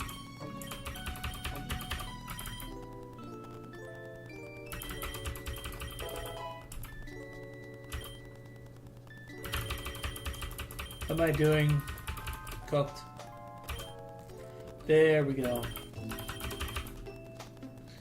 Okay.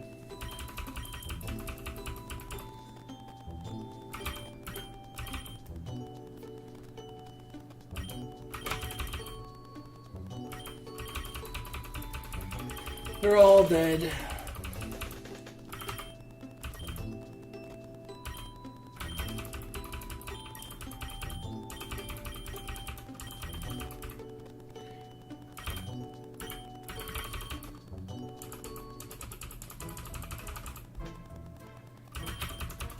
Oh, it didn't die. That's crazy.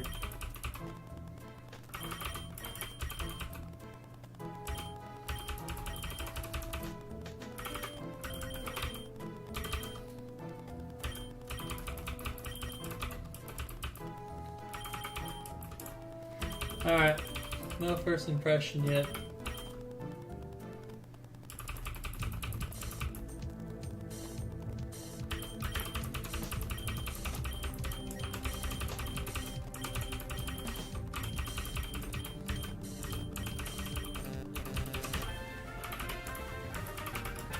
Little epics, bro.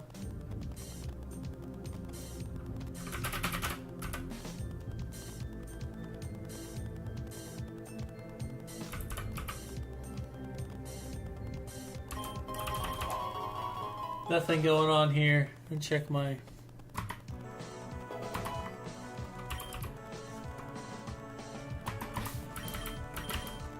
Got 2 legendaries, it's got a hatch.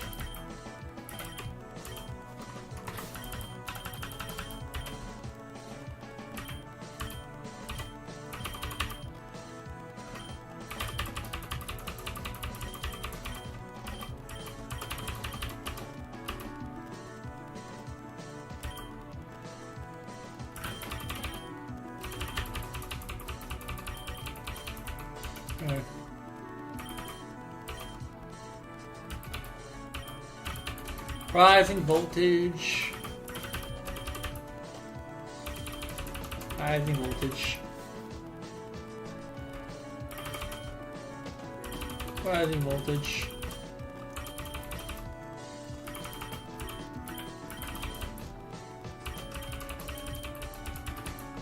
Continue trying to hatch eggs. Not doing the speed run, just trying to hatch eggs right now. Dragon Pulse. Okay.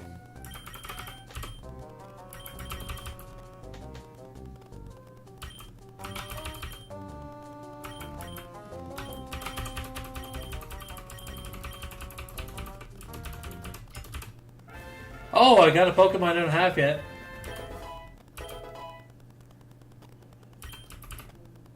That's good. We didn't have that yet.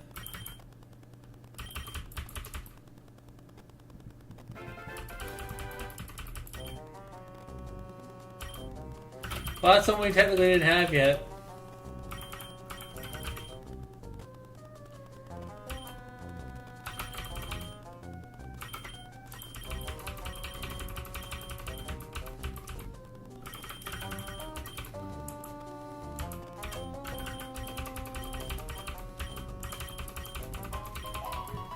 Oh.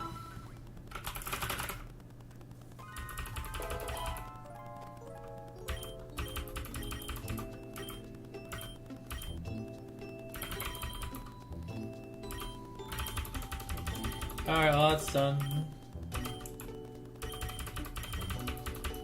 Alright, well. Okay, browsing. Oh, let me do that. That's an accident. Voucher plus, I'll take. Alright, well, let's see. Good nugget.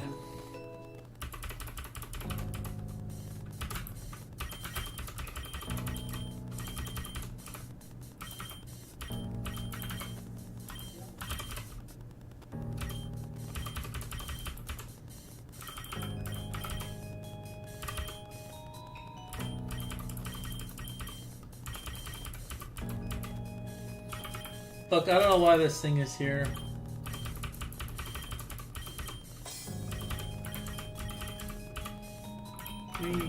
Check team.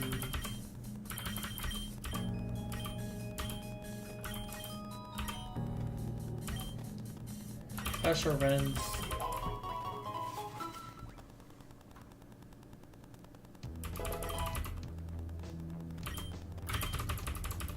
Special rend.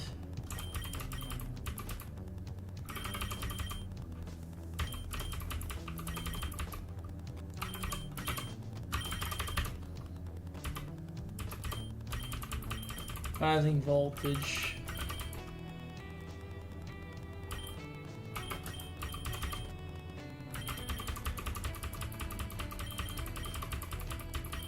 There we go.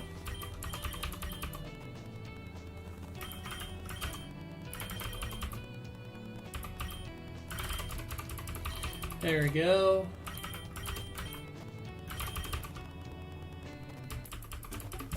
I haven't received the shiny yet.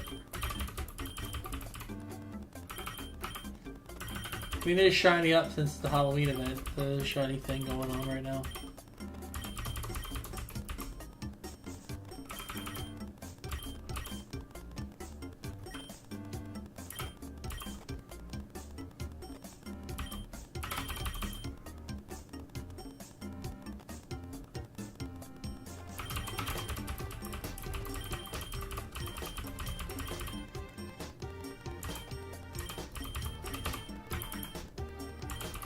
I don't want to cancel it. You can't even use it anyway.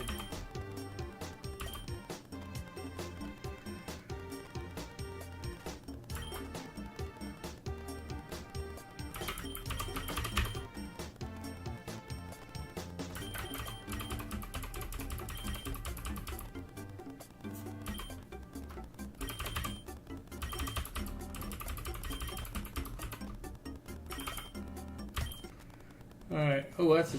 Do we have this yet? Yeah, we do. Oh, we can kill it.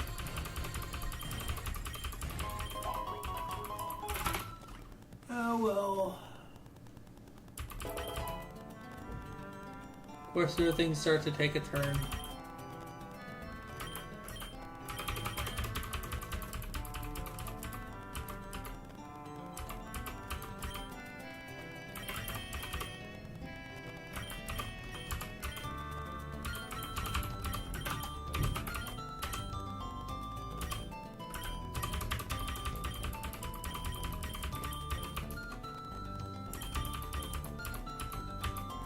Okay, let's heal.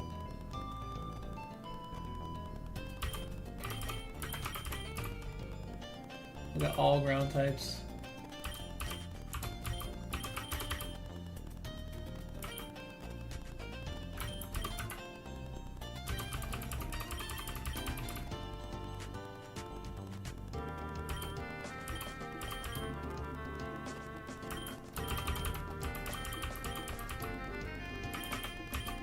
God. We do a variety of things to just oh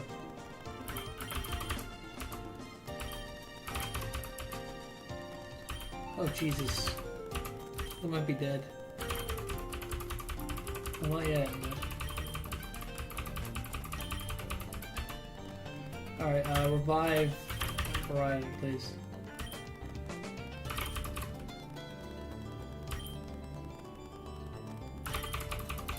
Oh, paralyze it.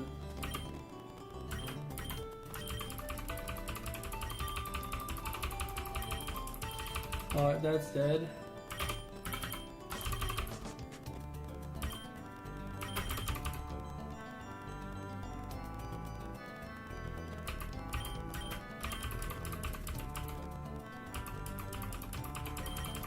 Alright, well, we got that out of the way.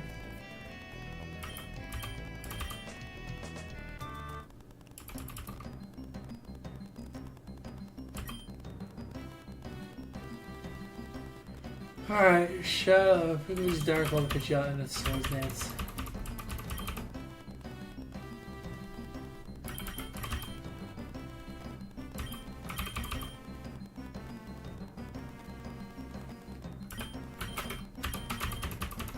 Oh, that thing's dead, so. Gone. I don't feel like setting up my controller, that's kind of why I didn't, Yeah, I'm gonna be doing Wi-Fi battles soon. I just gotta I have to upload the footage. Just been lazy about it. Oh, I can't do that. Oh. Alright, potion, heal. I didn't die, okay. Why does I haven't missed yet?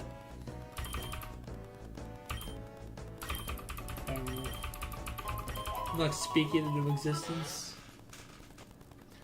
I will be heading out soon.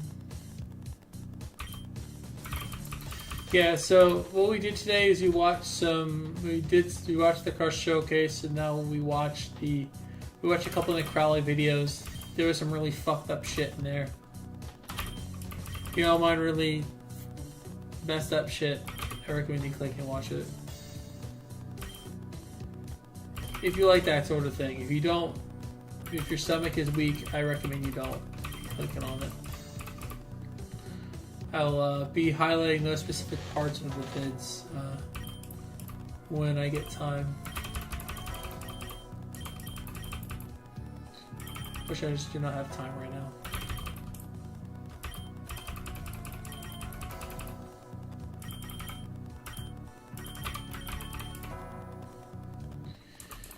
I have not found much of anything right now. I'm just checking. I'll check the egg list. Okay, it's this one, so it's almost done. It's almost done, so it should be shortly.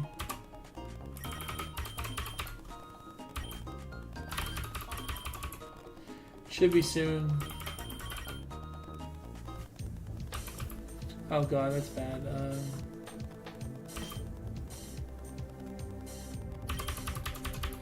I'll be screwed. Yeah, I'm probably gonna be screwed. I just pray that this. Oh shit. Okay. Okay, I didn't die. Yeah, let's start from the beginning. Switch out. Let this go through. Fire Lash, I guess.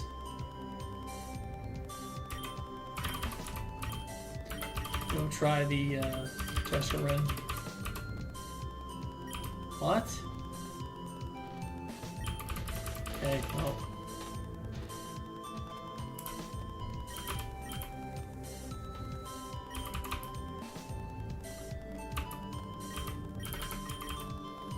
Alright, we're gonna try doing a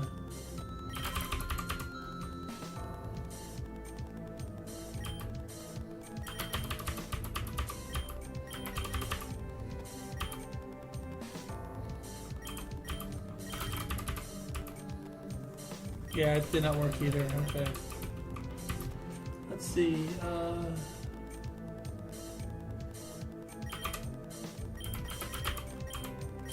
Okay, well.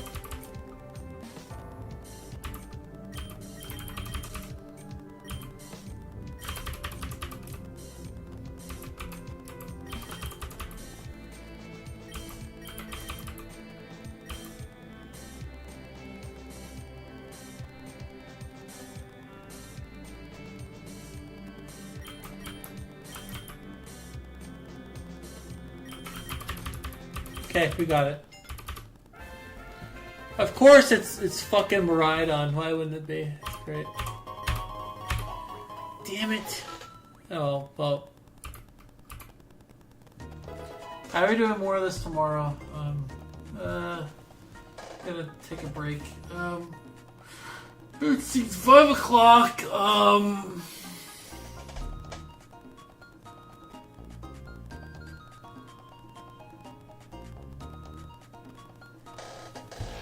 I'll be, let's see what I can bring you to. I don't know, like... What I can bring you to. Being live, that's, like, interesting. I can bring you to. Well, no, like... I don't want to, like... intimidate... new people. But, yeah, I think I'm going to, take a little bit of a break, and with that we shall get some good much needed rest. I don't know, I usually shoot for like an hour and a half when I do speedrun stuff, but you know,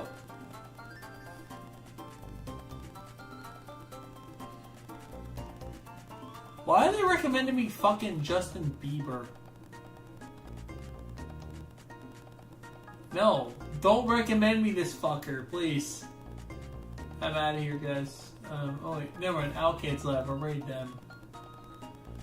Raid them instead. I don't know. I'm not gonna raid anybody. I think I'm just gonna stop streaming.